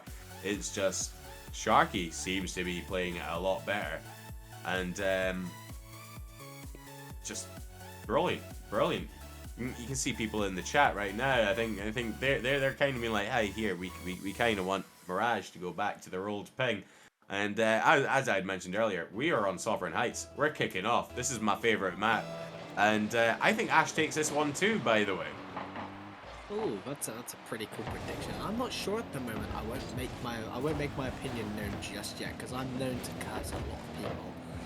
But this ball goes nicely into the middle. Sharky getting a bit of a miss, but I'll count that as a fake for him. This ball is in the air. Yogsy will be there to try and capitalize. Smooth getting a bump, and Yogsy just getting the ball in the net, and that's a lovely start. Let's have a look. Yogsy, he just took his time on the wall and saw that they were getting bumped. Leguan was just a bit too awkward off that post. He might not have had the boost to get that, as we are now 20 seconds in and a goal has already been scored for Mirage. Are you feeling a little bit silly about your prediction there, Jamie? Not at all. I'm wearing a rainbow sequin jacket. There's no way I feel silly ever. I respect that. Ever, by the way. So, as we can see, the ball has went into midfield. Sharky is great shot there, a lot of power. But Clown Piece was there, make a vital save. Now Yogsy is just going to boom that ball away, relieve some pressure. Sharky just could not take control of the ball there. A little bit of a double commit, but Sharky pops that high. Leguan tries to get a shot. Smooth and Clown Piece. The save, Smooth is up again. And you can see Mirage are just kind of banging the ball away. Well, you can see Ash doing everything it can to maintain possession. Leguan tries to steal some boost that isn't there. Sharky's going to hit that off the sidewall, but Clown Piece is there to meet it when it hits off the backboard. Yogsy now on the ball, but he 50s it there, and now it's up into the back right corner. Sharky is just everywhere. Leguan goes to challenge with a little bit of a double commit. Yogsy manages to get past. Miralex is back though. The ball is currently sitting in the back corner. Yogsy challenges again. Leguan is up. He does manage to make an important touch, but was it enough? There's a bit of a double commit there. Smirlex is now on the ball. He does go for the bottom left-hand corner. I think if he tried to fake, maybe get into the back right corner instead, that might have been an equalizing goal there, Jasmine. Yeah, definitely. It could have been an equalising goal, but the flip side pressure is on now. Oh, as soon as I say that, the ball gets cleared right into the half of Mirage. You can see why they're booming the ball. They could be a little bit scared of the side of Ash and the way that they are clinical in their attacks. Smooth gets a bit of a whiff here, but Yogsy will be there to read it just in case. It's going to the wall, going for a pinch, and Leguan gets a lovely pinch to keep it away. Sharky getting a touchdown to the middle. Clown Piece saving the ball away. Spiral going up in the air. So will Leguan as well. This ball is left in no man's land for nobody to get to, but it's a double commit and a lovely save. Clown Piece trying to go in the air for a touch, and it just meets it. Nobody. Leguan driving that ball forward here. This game is already the closest game we have seen, because last game was a landslide and the first game was down to lag. This game is a true test of rival and how good people are. As that's a double miss, that could be bad. But Clown Piece has wasted an opportunity trying to get a good pass off. That ball has been met right back in middle. Sharky missing the ball, and Clown Piece with a lovely goal. I was going to mention earlier that at one point Ash, there was no one attacking and they just had banged the ball away. And you have to remember, in terms of Rocket League, it's not the mistake that is just made. It can be a mistake that was made 30 seconds later, which is what actually costs you the goal. And I think that might have actually been it, as they actually had great possession on the ball, but they decided, rather than trying to take possession, they're going to pass that ball back into the opponent's half and give them possession instead. And it has cost them a goal. It is currently 2-0 to Mirage. And Mirage seem to be playing a lot more comfortable here, as Smirlex is trying to get this ball clear. He's just banging it over to Yogsy, who is going to take it up in the air. He's not going to be able to do anything with it. Sharky is going to try and take a shot. Leguan has hit that off the sidewall. Sharky is going to turn. He can't get back to that though. Can he go up for this? He is very low boost. No, Yogsy is already there. And yeah, Leguan has popped that ball high, but he's being intercepted by Smith. And Mirage right now are not giving any space to Ash at all, Jasper. Yeah, no, 100% not. But as soon as you say that, their opportunity comes us off the backboard twice. And Sharky's the one to finish it off. It's a lovely play. Sharky down Leguan with a shot. Leguan decides to pass it because he sees one in the net. But Sharky is there to get another touch off the backboard, and it is in the net. We are coming down to the last minute, and it's still winnable for Ash. Clown piece, red pinging there, could be a bit of an issue, but he seems to be going straight for that ball. It's a lovely pinch down, and Leguan's not going to be there to get a good enough touch. Smirlex getting a little bit of a worrying touch. Clown piece, lovely play there as the ball goes to the middle. Smooth will be up, but Sharky goes underneath. Yogsy will be there. Leguan doesn't get anything. Is that just in the net? That is just in the net. Smooth with a fake, it seems, as the gap widens back to 2. Oh, don't get me started there. Smooth there. Like Smirlex, he originally intended it to go up. He feels bad flip, man. And then he tries to get back. He sees Smooth there, and he panics a little bit, and he can't get to it. And just like that, Mirage capitalized, and that is 3-1. There is 20 seconds left. I mean, anything can happen. Remember, the game isn't over until 0 seconds and the ball hits the ground. And we're in the dying 10 now. It is counting down. Clown piece over to Smooth. Cannot get that. Leguan pops a high. Sharky now on the ball. Gets another touch. Got to take that over to the wall. Oh, what a pinch. Clear it away. Clown piece is going to save that. Smooth, is he going to keep it up? He is indeed. He's gotten 0 boost. That ball's going to hit the ground. And Mirage are going to take this game 3-1. And Ash have called their timeout as well. Yeah, 100%. We are now at a match point for Mirage. A point where Mirage can feel comfortable now. They have a game buffer. They don't need to worry, well, they do need to worry if they lose that next game. I'm looking in the chat and I'm just seeing that Clownpiece is actually the sub of the team. And despite being the sub, Clownpiece is one of the most important players here. Smooth. Really 100% goal participation. 3 assists and 2 saves and just not being too clinical. It's a lovely view to see. And on the flip side, on the Ashes side, Sharky here, he tried his best to do what he could. You know, 2 saves and a goal to his name, but it just wasn't enough. I mean, look at Jasper. If you look at Sharky here, you like 4 shots, right? 1 goal from those 4 shots. You know, that's the 25% ratio on his shots there. And then you got Smirlex and Leguan. They are main roster, right? They are main roster. Sharky is your challenger sub. He should not be constantly sitting at the top of your leaderboard.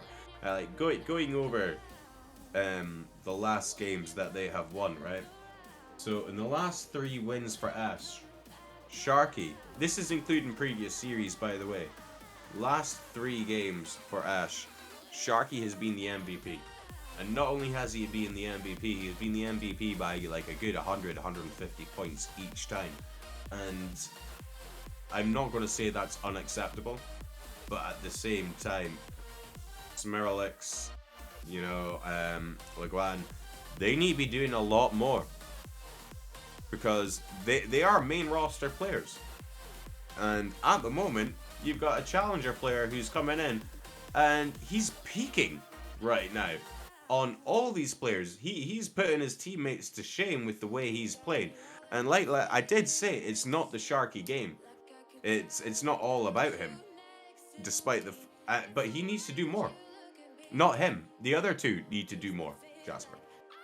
Yeah, 100%. But I'm just looking in the chat, and to be fair to Sharky, he's a challenger player, but he does have a peak of 1640 in twos, and that's very impressive. He's a very good player, and I can see why you say it's not the Sharky game, but right now it does feel a bit like the Sharky game. He's got a lot of weight on his shoulders, and his teammates really need to start relieving that a bit.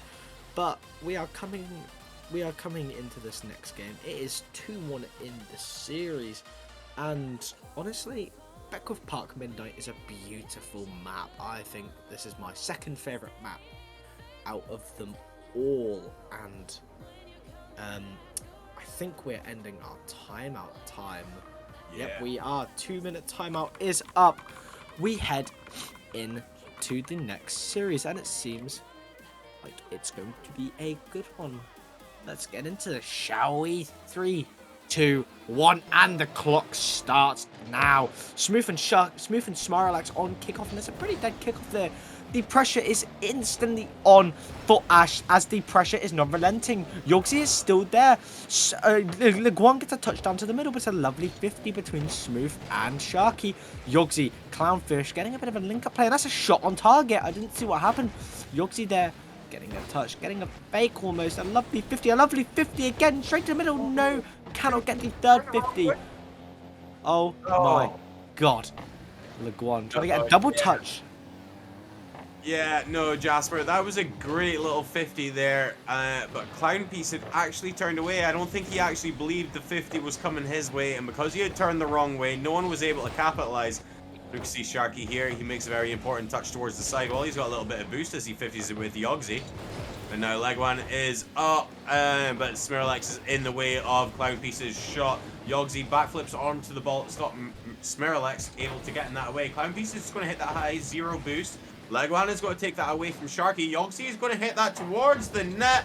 Smirlax manages to make an amazing save over to Smouth. Smouth makes that shot, hits it off the post. It goes into the back of the net. 54 MPH. So, you know, yes, I do have MPH rather than anything else. Off the post and in. That was great pressure there by Mirage. Yeah, great pressure. There's a lovely goal from Smooth here. He has stepped up this game, and we are Ash are 1-0 down at match point, and that's worrying. This could be a massive confidence shut down. Yogsy getting a touch in the middle. It's a bit of a mistouch, and Sharky equalizes immediately. The Sharky show. Maybe it is after all, Jasper. You know, I was saying it's not all about Sharky, but maybe it is all about Sharky. Maybe it is the Sharky show. Yeah, maybe it is. We head in now. Timer is ticking again. This ball is met by Leguan instantly. Yogsy going up for this ball. Gets a lovely clear right over the top, trying to get over, but Sharky is patient. Sharky's there. Now net is wide open with Clownpiece there with a lovely save. Leguan is already there, but a 50 comes out. Now a demo from Leguan onto Smooth. Now that could cause trouble, and Smirlax has scored. That's great patience there, and what a brilliant demo too. Smirlax comes in. Yogsy just can't get up in time. He's not too sure where he's going to shoot it. Is he going to try and shoot it behind him? He's going to try and shoot it low. He knows that it's going in front of him as he's sitting, knowing the ball is going to go to Yogsy's right-hand side there. But it was not enough. And oh my god. Oh, wow. Oh, wow. Whatever they talked about in their little tactical timeout has worked, as Leguan has managed to get that goal off the sidewall. Clownpiece not able to get to it. That is 3-1. We have 3 minutes, 8 seconds left to play, and it is 100% in Ash's favour as Yogsy's up. He's got to take a shot, and just like that, Leguan does get a touch, but unfortunately it's not enough. Smirlax cheated up a little bit too fast. Yogsy is there, and Leguan does try and get the save, but it goes back into the top left, and it is 3-2. Yeah, it's now 3-2 with 3 minutes and 3 seconds left on the clock. It's still anyone's game to play for. Smooth and Smilax missing, and that's left to Yogsy to clean up. Yogsy does that quite nicely. Sharky up in the air. Clownfish getting a bit of a weird touch out there. It was not what he wanted to do. Clownfish there getting a demo on Leguan. Smilax, what's he doing? He's trying to play it back a bit, but it just doesn't go so well as Yogsy is able to immediately pick up and clear that ball. Smooth will be there to read. This ball is left in no man's land as Yogsy gets a bit of a touch, but it's straight to Sharky again. Sharky is always getting passed to by Mirage at the moment. Smooth is up. Smooth gets a pass down to the middle. Smooth tries to get another touch, but does not go well. Smilax is there again for a bit of a solo play, but it gets saved on by Yogsy. Smooth will be there immediately, trying to drag that ball down the pitch. He tries to go for a 50 with Sharky, but it does not happen. Well, Leguan driving this ball up the air. Yogsy getting a 50 over. Clownpiece up in the air. It's a crossbar. Oh. That could have been a very crucial goal that could have equalized the game. Smooth to Yogsy. Yogsy gets 50'd by Leguan. Clownpiece gets it down to the middle. Smooth will be there again. This pressure is so much on to the side of Ash as this ball is now dropping down. We are now into the last couple minutes of this game. And Jamie, how do you see this game going? Yeah, I'm not gonna lie. At the moment, Mirage are just trying to batter the defenses, and it's just not working out for them. As Sharky has got a great 50 with 0 boost there, and he's back up towards the ball. He's passed that over to Leguan. He's taking a shot. It is 4-2. 1 minute 21 seconds left. Brilliant play by Sharky. Steals that 100 boost in the mid, away from Smooth. Manages to hit that ball off the backside wall and bang, right into the back of the net. Right in the back of the net. 3, 2, 1. Timer is ticking again. 2-4. They now need to make up them 2 goals again as Smooth goes on the ceiling. Goes for a ceiling pitch. It was a pass to Yogsy, but Yogsy's not read it. That could have been crucial now as they're back on the defense. Smilax and Leguan getting a link up. Sharky being up, but Smooth beating out. Leguan being there. Leguan's going up in the air. What will Leguan do? Leguan goes for a waterfall, and he does not get it well. But Smooth will be there on the wall. Not getting much to happen, but Clownpiece is there off the backboard and nobody's covering. Sharky, what a 50! Smilax, what a save! Sharky gets a clear out. Smooth will be there. Smooth drives the ball in the air, getting it right over the head of Sharky. And it's Smilax there to read. Sharky will be on the wall with no boost. That ball drops to the middle. Could that be a goal? No. Smilax and Smooth up in the air. Nothing happens with it. This ball is just straight into Ash's side, but there's no real clinicality. There's no real aggression. There's no real pressure. Ash are not feeling endangered in the slightest, and Clownpiece misses. This could be bad as Leguan is there. Ball drops as Smooth is there to read it. We are now in the last 10 seconds. We are going to game 5. Seconds here, and oh well, there we go. I mean, we called game 5. I think we both called game 5. That indeed we did. 5. No. We both think 3-2 to Mirage, if I remember. Or was it Ash? You know what? We did. And like, if I could change it, I would change it to Ash. Whatever they spoke about in their timeout, despite the fact that they have been under all the pressure for that last minute, have managed to come out, and their counter-attack was enough. Like, Leguan's just going to sit on net. Sharky's going to try and keep this up just for the memes, but it's not going to be enough. No matter what the scoreline, Ash is going to win. It is amazing. And you know what? We don't see Sharky the top of the leaderboard this time, which is great. Not surprising, but great, you know? Like, it just goes to show Smilax and Leguan, they both can pop off there as well. Brilliant play. Smilax definitely the MVP there with 4 very, very important saves. Seeing Yogsy has just actually left the match. He is probably going to go and change his car, I believe. Yeah, he's probably going to change his car. It's going to be an interesting game 5. It's going to be on Champions Field here. This game was a very, very deciding game, and it's just shown that whatever their timeout had to offer, and it's definitely going to show nicely. There is no timeouts available, I think.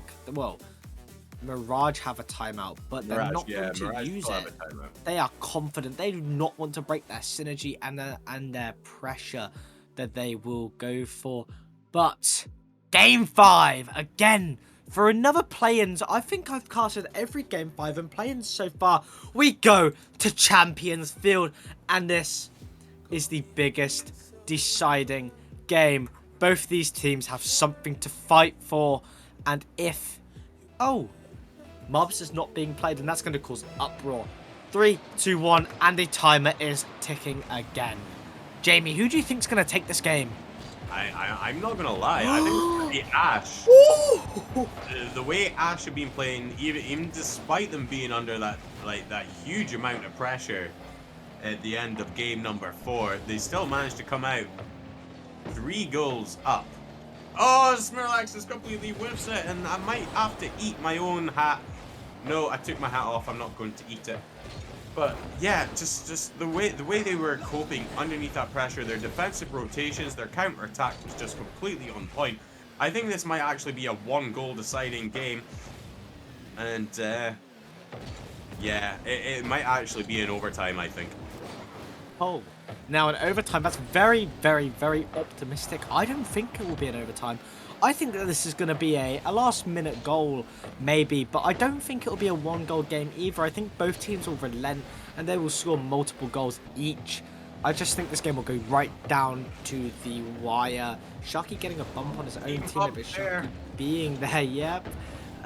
Smooth is there though. Smooth getting a lovely touch, getting a lovely dunk over. Is that in the net? No, because Sharky's there. Sharky show right now. The ball goes to middle. Yogsy with a shot. Yogsy gets a goal. Oh, what a goal. What a goal there. Smooth managing to get that 50 with leg one straight into the middle. Smirlax is sitting on front post, but he cannot get out of the back of the net fast enough. Just like that. It is 1-0 at the moment to Mirage. There's 3 minutes 40 after kickoff. With Sharky and Cloudpiece both in the air. Smirlax is opting to just kind of bang that ball away. Yogsy decides to just give that straight back to them. He's like, I don't want it, you have it. They're playing a little bit of hot potato here right now. Smirlax takes that shot. Legwan's already up. Back to Smirlax, and it's going to bounce. What a save! Smooth manages to make an important save. Sharky manages to bounce himself. What a save! Oh my god. Oh my god. Once again, my hands are rubbing my eyes. Sharky does not get that touch. And now Clownpiece is in possession. And Mirage is on the attack. Yeah, Mirage is on the attack after a very, very, very, very high pressure. A bit. This ball is dropping now. Clownpiece missing the ball. Smirlax will be there, but oh, Smooth with a demo. That was a smooth demo, as you could say. That ball is now going to the middle. Clownpiece trying to get a touch, but Sharky's going to be there. Sharky gets the touch down, and the ball gets cleared far away. Clownpiece will be there, but it's a lovely 50 down to the middle, down to no man's land. Yogsy going for a ground pinch, tries to get it under, but Sharky reads that quite nicely. Leguan in the ceiling. Smirlax! Smirlax! You do not double him! It's nearly an own goal! Leguan misses the ball! That's not what you want to see! We are still 1-0 up, and the net is wide open, but Smirlax gets the ball fast. Clownpiece dropping that ball in the middle, but nobody's there to read. Nobody's fast enough. Smirlax getting a clear down. 2 minutes left. It's a shot out of a Clownpiece! What a save! Oh Jamie, my god. Are you eating your predictions now?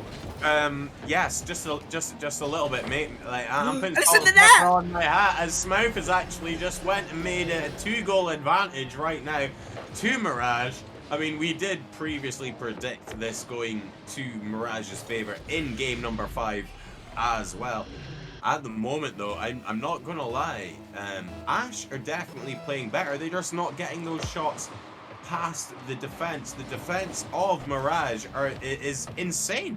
It's just rock solid. You know, it's not made of Ash. It's made of something way better.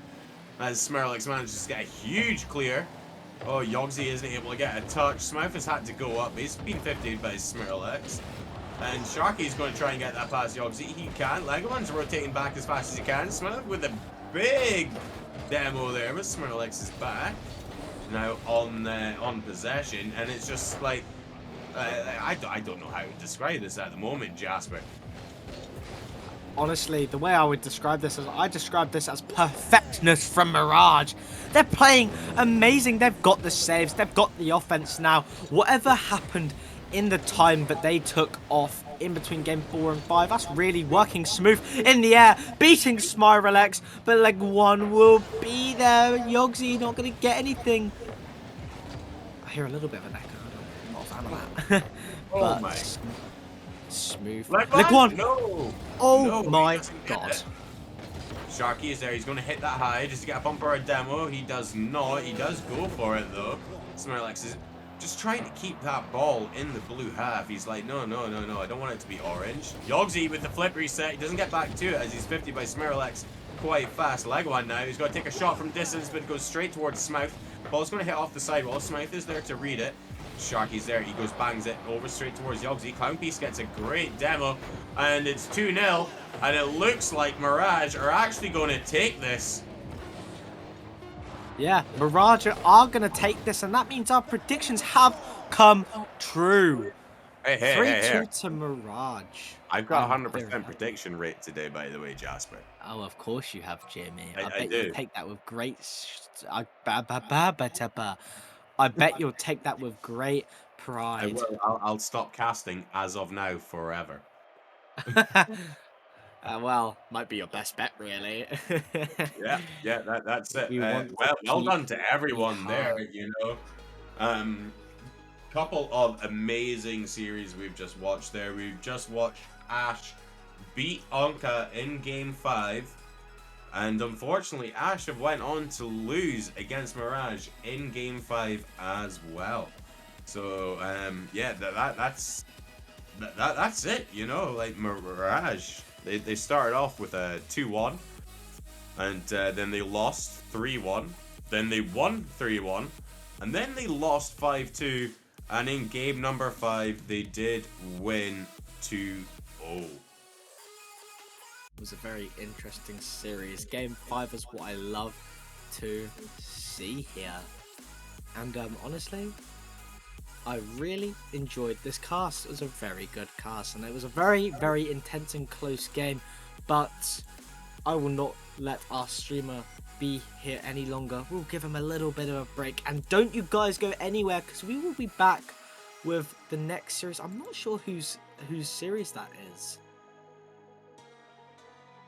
We will be... It will be Disorder versus Eclipse. Nightfall. Thanks, B-Shake. But it will be Disorder versus Nightfall. And do you know what? I'm not even casting, but my prediction is 3-0 Nightfall. Hey, you know what? I'm going to go for a Game 5 again. Yeah, you know what? I'll go Game 5. Just for the sake of it. Sorry to Production B-Shake. You know, you might have to stay here a little bit longer than intended. But yeah, I think we might see another Game 5. Just the way these have been going. These have been very intense games. Very tight. I think every time a team has taken a timeout, they've came back so much stronger and they've played so much better. And unfortunately, Ash, they did take their timeout, but it wasn't enough. They went into Game 4. They won 5-2 decidedly. And yeah, unfortunately, when it came to Game 5, they just didn't have that balls of steel kind of mentality to be able to get themselves a goal, despite the fact that they were knocking shots on target left, right, and center there, Jasper. Yeah, there was tons of shots, there was tons of action in this series, and it was a very good series. And well, that's all I can really say. I think it was close, I think it was intense, and I loved it. But as I said, don't go anywhere. We have another series, we have another game, and it will be just as intense as this one, I hope. I have been Jasper, and my co-host has been Jamie, and we will see you guys later. Bye.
ladies and gentlemen, and welcome back to the RSC EU 11 rival playoffs. And today it is Banana Peels, and next to me we have Zapcast. Zap, how are you doing? Oh, I'm doing great, my friend. Really happy to be here again, casting some more Rocket League. I've heard that the games today have been absolutely unbelievable and that we're in for another cracker today. Just really can't wait to get into it, get watching it, because, you know, as those of you who may know, you guys, of course, know yourself, relatively new to casting the Rocket League and getting into actually watching the comp. And honestly, since I've been getting in, I've been having so much fun checking it out, learning off these players, learning how they play, and of course, learning how to do this job off all you boys in production and casters such as yourself. So it's been a really fun time. Looking forward to get these games going, and yeah, I think it's going to be a great time. It is going to be a great time, that is for sure. Now, for the people who are in the chat and haven't seen the RSC EU Season 11 before, who are not known with us, we give a little recap over here, right? So we are playing in the rival tier. We have 5 tiers. The rival tier is the middle tier that we are watching, and we have seen 2 series already. You can see these on the play-in screen at the bottom. That was Ash against Orca, who was a 3-2 in a game 5 series that took Ash into the next game, and then Ash had to play Mirage again for another series in a game 5 that was a 3-2 to Mirage. So that means that Mirage is the first team that guarantees themselves into the playoff spot on Saturday. Now we are going to the top. That means the top bracket, the winners bracket, if you may say so, and we are going to cast over the game of Disorder against Nightfall. The reason that they are on top is because we had a league play of 9 weeks, and that is where they decided their seedings and they became 2nd and 3rd. Now the winner of those games will continue into the playoff bracket, as you can see right here, and they should go up against the Erebos roster who have finished first. Because you finish first, you also don't have to play any play-in games. You only play on the Saturday or the Sunday, depending on what tier you are, and you are instantly on to Championship Day from there going on. Now, I hope that is a little bit more clear, now that we have introduced what teams that are playing, now that you guys know where we are going to take a quick look into the stats of both teams. Now, Zap, I'm gonna throw it over to you. Are there, in the stats that you are seeing right now, are there any stats that are standing out to you that you say, all right, that picks my brain, that might be an interesting thing to see if it happens on the pitch or not? Honestly, you know, I haven't been a big stat man since coming in. Again, you know, just learning the ropes and trying to figure out, you know, what stats really matter when it comes to Rocket League. It's something that I'm still relatively in the new of, just having a look at the stats here myself. I'm really surprised just at how even all the stats are, which means that, you know, we could really be in for an interesting game. I mean, 44 wins versus 43, 28 versus 29. I mean, you look at these stats, there's no more than like 5 to 10 numbers between each statistic, which means that we could be in for a very competitive game. Both teams taking it right down to the wire, playing very close. But it's who's going to be more switched on when we get into the games. That is going to be the decider, because stats can tell as many stories as you'd like them to tell, but ultimately if you're not switched on in the moment, giving it your all, gelling with your teammates, trying to make something happen, doesn't matter how good the stats say you are not going to perform on the day. So these players can't be looking back and thinking that their good stats or their good form is going to carry them through. They just have to make sure that they're switched on for the now and are focusing on the game going ahead. Well, that's a very correct analyzation of the situation right here. These teams also have never played against each other. They come from different conferences, so it's the first time that they will face off against each other. So it's always a little bit new. How are the players responding and how will they react? Now we are looking at the player stats as well over here. Biggest thing that I will say instantly is that the roster of the Symbiotes franchise, Disorder, the team on the left, right, only has a maximum of 44 games played. Now, they have not skipped half the season. It's because this roster was formed at a later point. Now, they were in week 4, if I'm correct. They were 10th in their conference. That's dead last. 10th, dead last. They were 13 games behind first place. 9 weeks are passed. 5 weeks later, they are finished 2nd with only one game that was behind first position. So they have come back, they've made a lot of roster changes, new players that came in, and that's why we see a different stat line compared to the shadow roster of Nightfall, where you can see 72 games played and 68 games played with both teams. Now, maybe the biggest thing that you can also see on the players that is not shown in the stats is Gecko, for example, has played for both teams. So in the middle of week 4, 5, 6, somewhere over there, he's changed from the Nightfall roster to the Symbiotes roster. So maybe this will be a game of a little bit of feeling and which general manager has had the right decision made by their players. Now, I'm gonna throw it again to you, Zap. You've had a little look over these stats. Is there anything that maybe showed off over here? Maybe anything that wasn't close or is close again? Something that stands out at least. Well, it goes back to what you mentioned about the games, looking at the team on the left, way less games played overall than the team on the right. And, you know, if you're a team that's on good momentum, because it sounds like both of these teams are on good momentum, but if you have less games played but are on good momentum and are feeling confident to be able to carry that forward and you can start off a game in the front foot, then yes, you are going to be able to go through, potentially dominate despite the lack of games you've played. However, teams that have played together through a lot of games mean that not only have they won a lot together, they've lost a lot together, and they've been on the back foot a lot of times before. So they know how to come back from adversity if a game doesn't start off exactly how they'd like it to start off. So you look at that lack of game time. If they start off on the back foot, maybe that's where that lack of experience together will begin to show. So they're going to want to make sure they start off strong and continue the momentum they've been keeping up throughout. Yes, indeed. And we are going straight into the game. Game 1 has kicked off right here, and it is Disorder against Nightfall. It is two teams that finished second and third, and they are looking to put the first punch against someone, and it is instantly there from the side of Disorder. We see a demo coming out of Gecko. He demos one of the players of the Nightfall roster, and that leaves the back post fully open, and Shadow just beats his opponent over there, and within the first 10 seconds we already see a goal, a 1-0 difference on the side of Disorder. No, Zap, that's a really quick start to this game. Yeah, I mean, we literally just said that Disorder are going to have to come out, start off strong, keep that momentum going forward, use the lack of experience, but, you know, a lot of momentum to their advantage and not have to fall back on the elements that they might be weaker at. And getting the first goal is the perfect way to do that early on. Terrific start. Terrific start, and maybe this is another start. Efficiency, the efficiency was just not there. He needs to dial it in a little bit more, but he almost had a free goal with a 1v1 that he could have been flicking. He tried to get the ball on top of his skull, but it unfortunately didn't happen. No, this is more a natural start that we have seen. If we just take the 1-0 back, it's a little bit of a ping pong. We see the ball going from side to side, but now we see the Disorder roster again on the offense. Gecko is there on the side of the corner, tries to pinch it into Mox. Mox takes one touch, gets it past one, but the defense from Efficiency is there. Shadow now on the ball, gets it on the shot, and he needs to. It's a double commit and a demo. A demo from Shadow over there after a shot, and Gecko is just there to clean up the pieces. He takes control of that ball, and he's got an open goal after that double commit on the side of Nightfall. And a little bit of stress might be there, but that's a minute played, and that's 2-0 for the side of Disorder. Well, what a fantastic play from Shatter there, making sure to go in with the demo after the block shot, knowing he two players close together who were vulnerable, went in for the kill, got it, and then fair play to Gecko for following up the absolute poacher. But, as you've just seen here, we've had an answer straight back. Yes, an answer straight back, and they come back. You see how the first goal was scored, how the second goal was scored. Now the third goal of the series is scored in the same way. We make a demo and we open the back post and we score a goal, and that's just a great team cohesion from the side of Nightfall, and it shows that they have played over 70 games together on this roster, and it just shows that they have been playing a lot together and are known to each other. Now, it's 2-1, that's better than 2-0, it's only one goal that you can still get, that obviously is not a problem, but you are looking at defense right now. Mox has the ball in the corner, unfortunately doesn't do anything with it.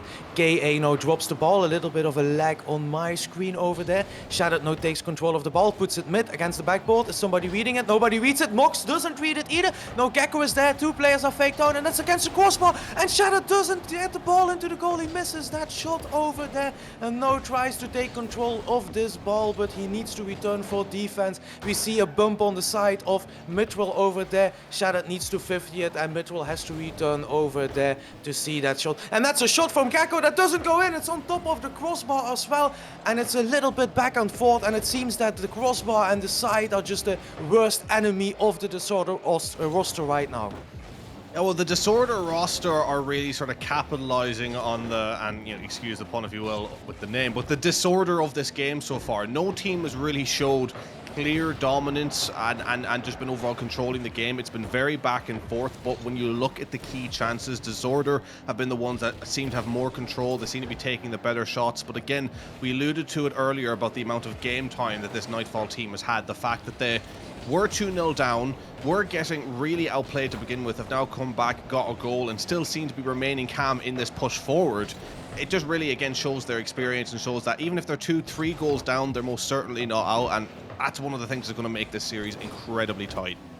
Yes, it is one of the things that will make it incredibly tight, together with obviously that is a goal for Gecko as well. The back post was just a little bit too open. Nobody was there to challenge Gecko in time on the wall. Efficiency just couldn't get there. And KA, you know what they say, boost over ball is never a thing that you want to do, and he decided to go for that boost, and that leaves the goal open. It's another goal for Disorder, and now we are looking at against 2 goals that you have to make with only 2 minutes left, and hopefully not a third goal as well, as we see another offense of Disorder. Shattered Fusion though on that ball, takes it past 2, and KA is luckily on that back post, not getting demoed, and now into offense. Miss efficiency. Does he have efficiency right there? No, he leaves the ball for his teammates, gets a 50 there. Shattered Fusion has to go. Efficiency, no, tries to get to that ball, just unfortunately doesn't get it, and Mitchell can take some control of this ball into the corner.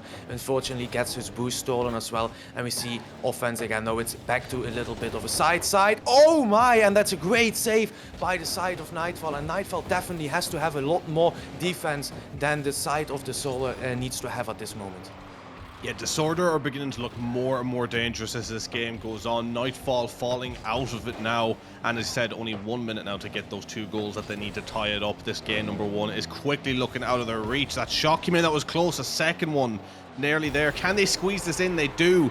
And they're within a chance. If they didn't score that there, game 1 was looking all but done. But now 55 seconds left on the clock. Only 1 goal needed to tie this thing back up. It's just gotten interesting again. Yes, that's very interesting. Only a minute left, and that is what we are here for. Every game is very close. You know that these teams became second and third for a reason over 9 weeks. They didn't just do it by luck. They did it because good teamwork, good control mechanics as well, and teamwork. And those are the 2 big things that will make the difference over here. Now it's gonna be who is the most iciest in this situation, New. Who knows when to push up? Who knows when to go back? Where we see Nightfall launching their attack over here. They're putting a lot of pressure. They having the bumps out, and they try to get some control of that ball. Shadow just needs to go up. No, KA is there. We see another bump. That's really great. KA, I think, tried to go for that bump, or his teammate maybe it was, onto Gecko, and Gecko, unfortunately, or fortunately for his team, tries to get out of the way. You know, we see another shot over there. KA is there, and Gecko needs to clear it as well. He needs to get that great 50. That's another 50, and luckily Mox is there for the team of Disorder to get that in, and only 8 seconds left. Now there's a lot of offense, a lot of saves, and they just can't get that goal in. The players of Disorder are too thick, they are too fat on the goal line and just can't get it on. The ball is still in the air, is it a goal? And that's a save by Shadow to drop it down.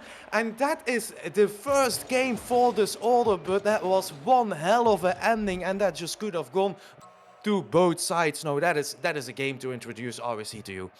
Oh, what a massive play on the defense there from Team Disorder. Absolutely going ham, just taking it off the goal line, not once, not twice, but to be honest, actually lost the amount of times they managed to save it there. Honestly, Nightfall really came to it with their offense there in the last minute and a half. After scoring that second goal, they applied the pressure that they needed to be applying all game, but more importantly, they were just having control of the opposition half. They were dictating the crosses, dictating where the ball was going in, and it was in Disorder's ball court to try and defend that.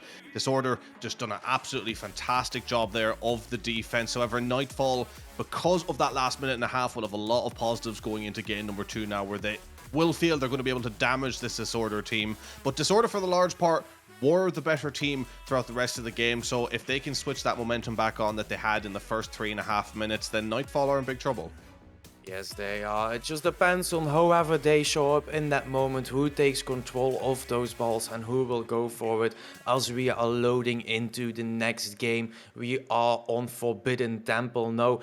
Is there any forbidden myths that are going to be going on over here? We will see right now. We are taking it away. Now, if you are Disorder, you know you have control of the series. You are one game up. You know that you don't have to commit to everything. On the side of Nightfall, you know that you have to go. You don't want Disorder on the second game ahead, and it's 3 match points that they have, and that's something that you don't want.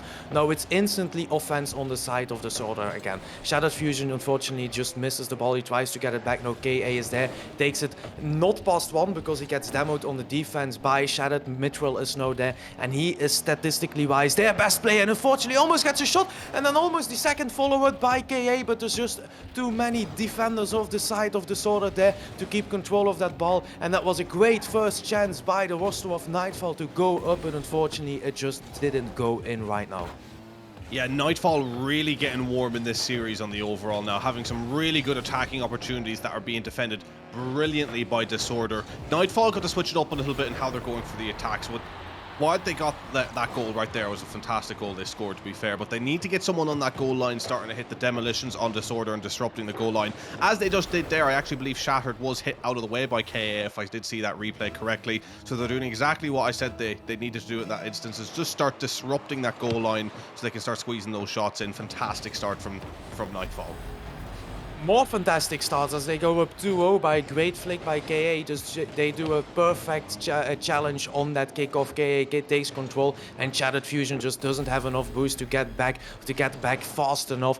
KA with a flick perfectly placed in the left corner of the goal, and that's 2-0 up within a minute of game time, and that's a perfect way to bounce back from a game 1 loss. No, they have another control of the ball. Gecko is now there. He needs to take it into the middle. KA tries to get there. Efficiency came down off the ceiling, but didn't get that touch. No, Mithril on the ball again. Mox there to clear it, and Shattered Fusion tries to get it mid. It's a little bit of a double commit on the side of Disorder.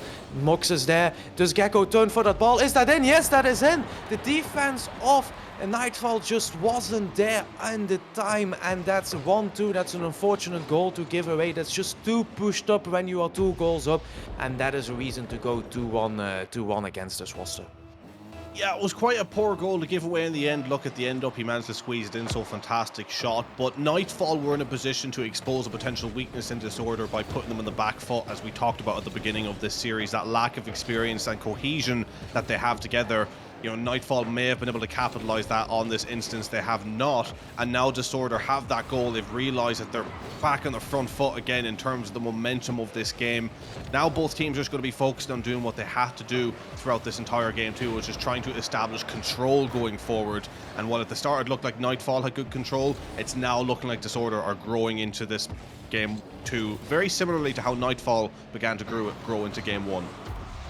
You perfectly said it. They listened. They score another goal. It's 2-2. Shattered Fusion just takes it up the wall, then gets another touch, goes to the backboard. Nobody is there to read it, and Mox is just perfectly there to read it. Puts it in the middle of the goal because KA committed to that ball. He had to commit at that point. So unfortunately, just not fast enough yet.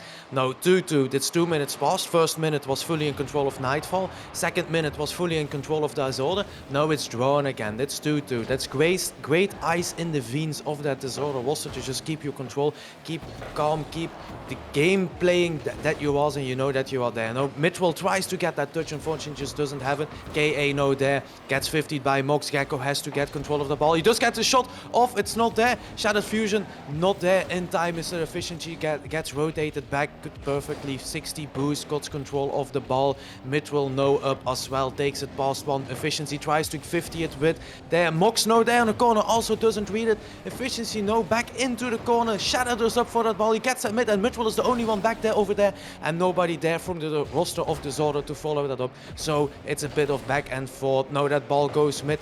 Rotations are standing. Defense is going, and it's back and forth. Now we have seen 1 minute without a goal, so that's some great defense being played on both sides here.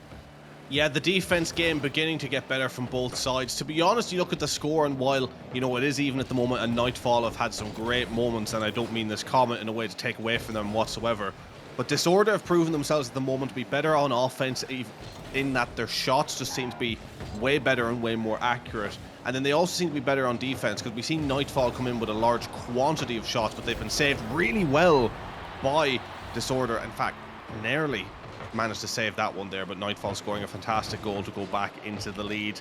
And as I said, they just seem to have an abundance of chances, Nightfall, and Disorder for the most part been brilliant at defending them, but in that instance, the quantity of shots was just a little too much. If you keep shooting on that goal, some goal will go in the end. And that Dutch game coming off the ceiling straight down just was so unexpected for the roster of Disorder. 3 people committed, they didn't get a great clear, and then it was just an open goal for the roster of Nightfall. So if in their place, just keep doing that and it will keep working out. Now they are on defense again. Oh, that's an awkward touch for KA from his teammate. No, unfortunately gets that ball out. No, Gecko is there, efficiency takes control. Oh, and Gecko beats him and almost gets that ball mid for Mox. No, Mox is there as well, gets a double touch on that wall. It drops mid. Is somebody there? No, Gecko is going to challenge efficiency there, gets that ball mid, dropping off the ceiling over there. Mox is up for that ball, and oh, that's unfortunate. He gets a save. He has to pre-jump that ball in the goal. He tries to get a touch. He does get a touch, but he doesn't get enough of a touch on the side of midfield over there, and that's just going in, and that's 3-3. Now we've seen 6 goals in the first 4 minutes. It can go either way, Zap.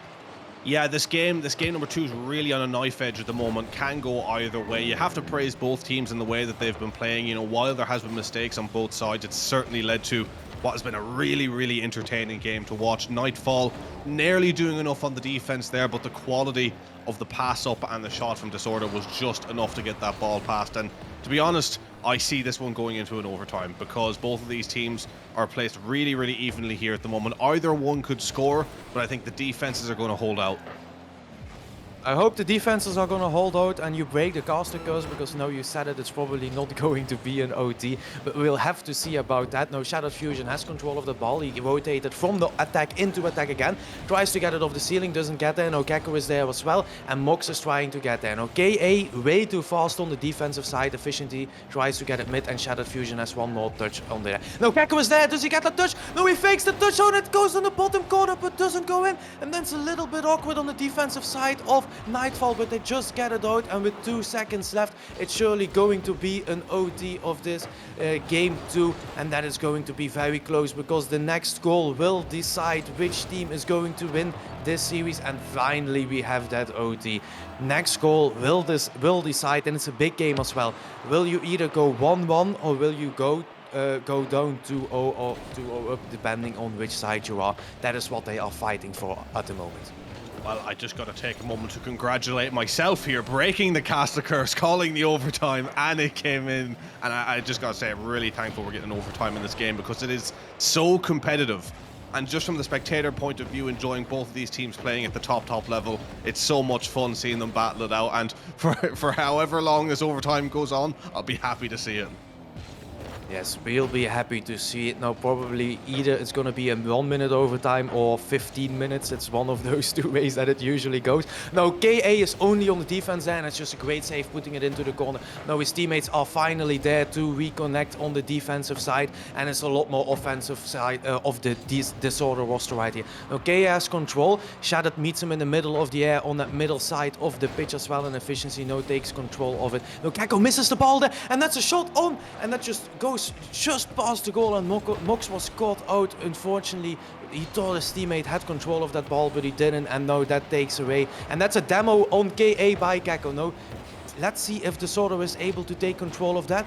Gecko passed one into the corner as well. KA has spawned back on the roster. Mox takes it on the middle, and there is KA again with his defensive showing. And KA is really showing with his defensive sides as well. He was also on the roster of Disorder in the previous part of the season. So it's one more player who has played on both rosters, who has something to show against his GM, and show him that it wasn't the right move to cut him off this roster. Yeah, I mean, that's certainly a big storyline going into this that I'm sure so many people will be interested in as well. What's so fascinating watching this game is that, compare this to game number 1, right? Game number 1, we've seen Disorder show a lot of dominance, we've seen Nightfall come back into it, we've seen a lot of skill come into play. This game number 2 has just grown more and more disoriented as the game goes on. It's getting very hectic, Both of these teams just trying to get an opening. There's a lot of last gasp defensive saves.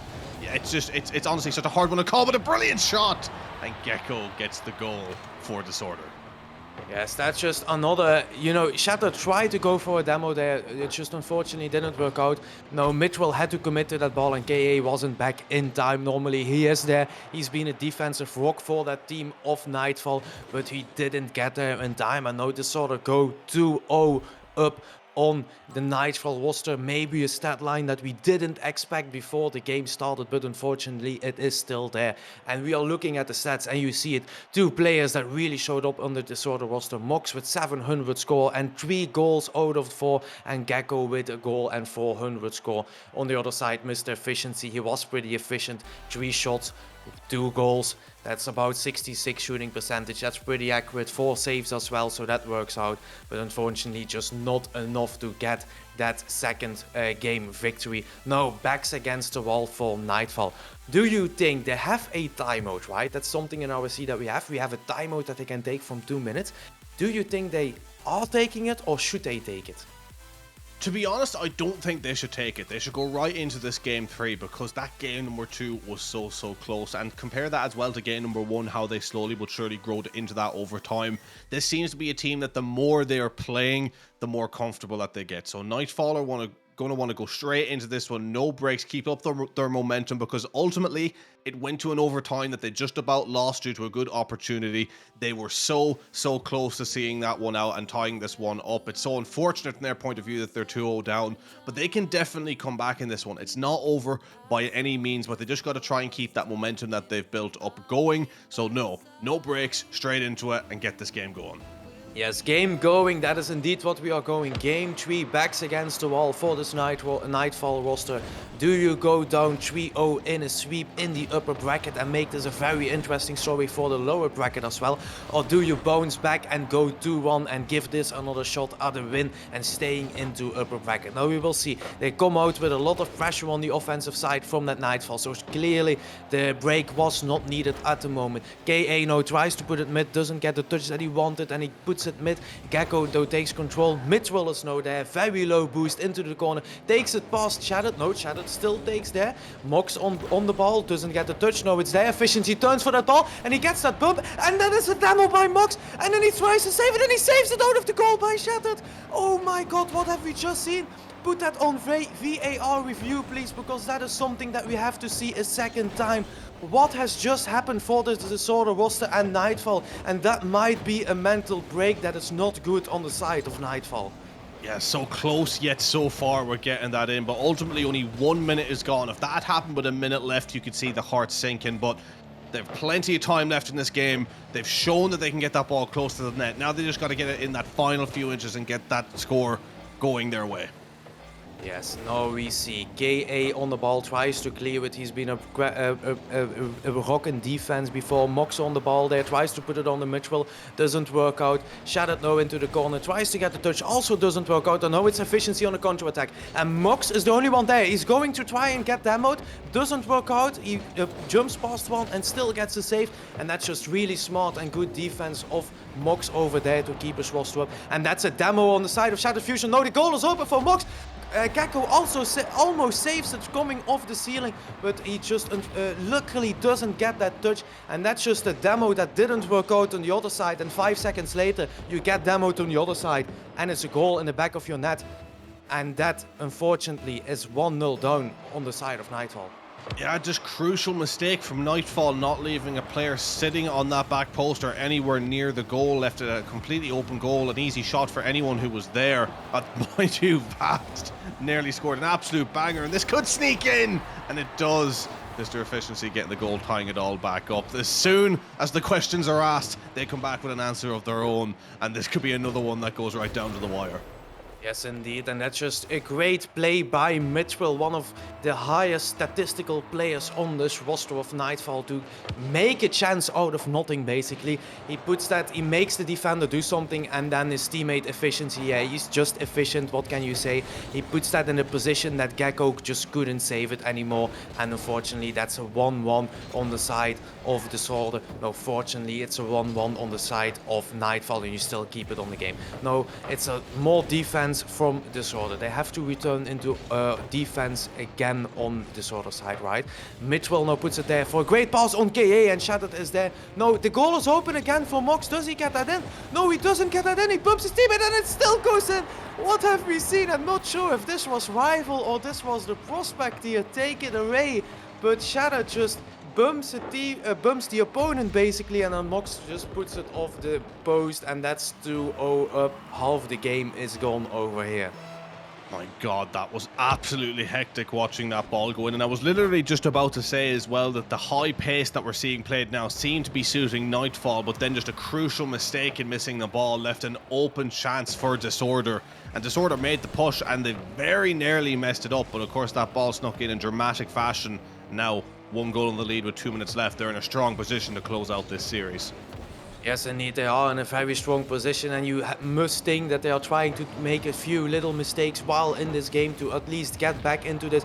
No, maybe it was there, but Midwell getting demoed again, and you see that this order roster is really focused on getting demos. We've seen a lot throughout the series, and it just breaks the defense. You have a player that loses his boost, that's not there, that you expect to be there, that has to commit to either side of the boost to get back and is out of play for a few seconds, and that just helps out this disorder roster. Now another offensive side. Now KA is there. Does he get it on? Is that on the post? Yes, that is on the post, and then efficiency is there. We are going to say that this was planned. He called this in the chat that he said, KA, I'm passing this to you, efficiency, and efficiency just knew it over there. He was there to follow that up, and that's how they scored the goal. So great pass by KA over there. Yeah, we'll say that it was planned. We'll say that he meant for the crossbar, the little layup touch. I mean, but even if he didn't mean it, it's still a fantastic move from the player to be able to come in on this and, oh, nearly finish a Mox. Oh my word. This game and this series has really heated up here in this game 3. Both teams giving it their all and surviving on a knife edge. Yes, this is literally how to survive with Bear Grylls at this point, because we have seen some saves and goals that maybe should have been goals that we have not seen before, that have been very last calls, but now Shattered on 0 boost, passes this to Gecko, and Gecko just can't get control. He tries to boom it out a little bit, and no Mitchell is there, doesn't get the flick on Mox. You see Mox instantly goes for that bump or demo on efficiency that just avoids it. Another try of Gecko on a bump, and it just doesn't work out. Now the moment they get that bump or demo, and you see a double demo there, and that's a goal. I was just about to say that the moment you see that a bump or a demo starts to work out, that it opens the defense up so much, and you see one person just getting caught out pushing forward, and both players committed to the same ball on the side of Nightfall. And now with 40 seconds left, you have to go. You have to make sure that you score that goal. So only for defense, for Disorder, what now it's counting is, alright, we got defense, we take defense and just boom that ball away. There will be open chances, but just boom it away and try to hold on for 30 seconds. Yeah, I mean, it was a poor play ultimately by Nightfall for allowing that goal to go in after how well they've played throughout this entire game. Leaving that goal open again is just unfortunate, but they're still in this one with a massive chance with 15 left to go. And that was almost a goal as well, but unfortunately they just couldn't get it in. It was almost open, tries to put it in one of both sides and just had it against the post, and that is what you had seen right there. No 2 seconds left. Mitchell is there, he tries to 50 it up. No, KA needs to keep it up, but 3 players of the Disorder roster are there, and they get it in the top bins as well to score that off. And boys and girls in the chat, get your sweeps out, because 3rd place of the other conference has just been swept into lower bracket. Congratulations to this Disorder roster. Yeah, congratulations to Disorder and commiserations to Nightfall, because I gotta say it right here, right now. What a game that Nightfall played, and for 2 out of those 3 games in this entire series, even if you wanted to include the last minute or so of game number 1, they played really, really well. Both of these games, or all of the games that we've seen, sorry, really could have gone either way. Disorder, definitely the better team in certain instances, but it just seemed like in the way these games were flowing, being the better team wasn't necessarily going to count. Nightfall had a lot of chances where they got so close to putting them away. And yeah, it's just going to be so unfortunate and heartbreaking for them that they come away with the 3-0 loss, because ultimately, with how well they played, they deserve at least a map.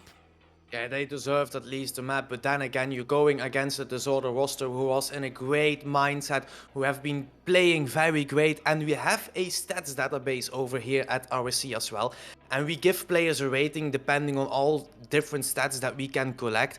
And we have seen some stats on the roster of Disorder right here that have been playing. They are rated from 1 to every single player all the way to the bottom, right? This Disorder roster, the 3 players are placed both in 2nd, in 4th, and in 5th place out of all the players that have committed in this rival tier. And if you have 3 players on that roster that are statistically so high in this tier, then it's going to be a very difficult roster to beat. And with this sweep into the next playoff game, into next Saturday it is, if I'm correct, they're at least making sure that all teams will know that they are a big contender for this trophy, for this victory. No, on the side of Nightfall, nothing is lost either, right? We can take a look at the playoff bracket normally once more, if I'm correct. I will hear that in my ears in a minute, right? But we'll see that Nightfall still has a chance to play. So they have been dropped to the lower bracket. They will continue their bracket play on this Saturday, but it just takes a lot more games. I think you have to win 6 series, including a bracket reset on the grand final, to be able to call yourself champions, while the Disorder only has to win 3 series without a bracket reset. So that just helps a lot. That makes you a lot more comfortable. You always still have 1 loss in your bag because you know you can still drop to that lower bracket. Now, depending on what you have seen right here, Zap, do you think that this Nightfall roster still has the chance to go and make that big loser bracket run that we have seen before? Oh, most definitely. I mean, they were really, really strong in that series on the overall. If they can take that form into the lower bracket, not get disheartened at the fact that they haven't been able to stay in the upper bracket and just go on a tear, they will be able to go into the finals with momentum that the top team won't have, because if Nightfall have had to play more games, they've had more chance to work on their game. And honestly, at this level, with all of these teams being so closely tied together in terms of their skill, having that opportunity just to work on those little extra pieces in games where the pressure is on could be vital going forward. So I would 100% not count Nightfall out of this whatsoever. Again, it's something that we said before, with the scoreline being 3-0, it's a complete unfair reflection on how this series went in the overall. I mean, Team Disorder, yes, they did play better. Yes, they probably did deserve to win it, but Nightfall just gave them such a good run for their money, and yeah, you cannot count this team out whatsoever. Indeed, that seems very, very good. Maybe this was also a very good test to see, alright, where have we made some mistakes? What do we have to change? What do we have to adapt? And go from there and make that losers bracket run. I've played in the loser bracket myself last week. Unfortunately, didn't get a victory, but the momentum that you get there once you get your first victory, and you can keep going play every single hour, and you keep getting those victories. The momentum that you get is just so big, and it can come to bite. Last season, I think we've seen 3 bracket resets out of 5 grand finals. So keep in mind, it still is all to play, and they still have it. So Nightfall, go back to the drawing table, and we'll see each other on Saturday. No, for us from the casters, it will be a goodbye for tonight. This was the last game out of 3 series that we have casted, but don't cry, everybody in chat.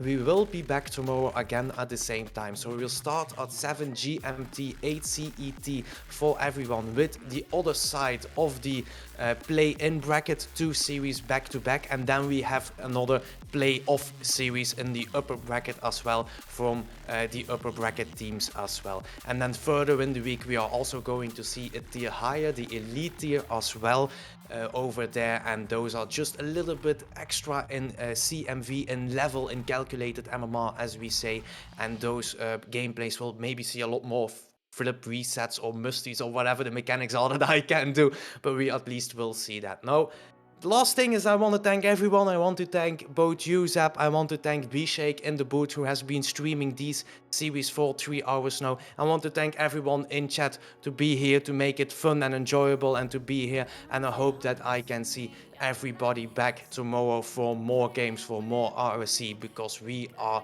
going nowhere. It's Rocket League for life. See you all later. And I'll tell myself it's fine to be alone,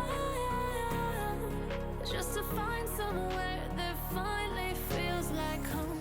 Oh, oh, oh. I hate all this overthinking. Oh, oh, oh, oh. The more I swim, the more I'm sinking. Take me to a world of silver, no more heartbreaks, tears, painkillers. Take me somewhere unfamiliar, bring me back.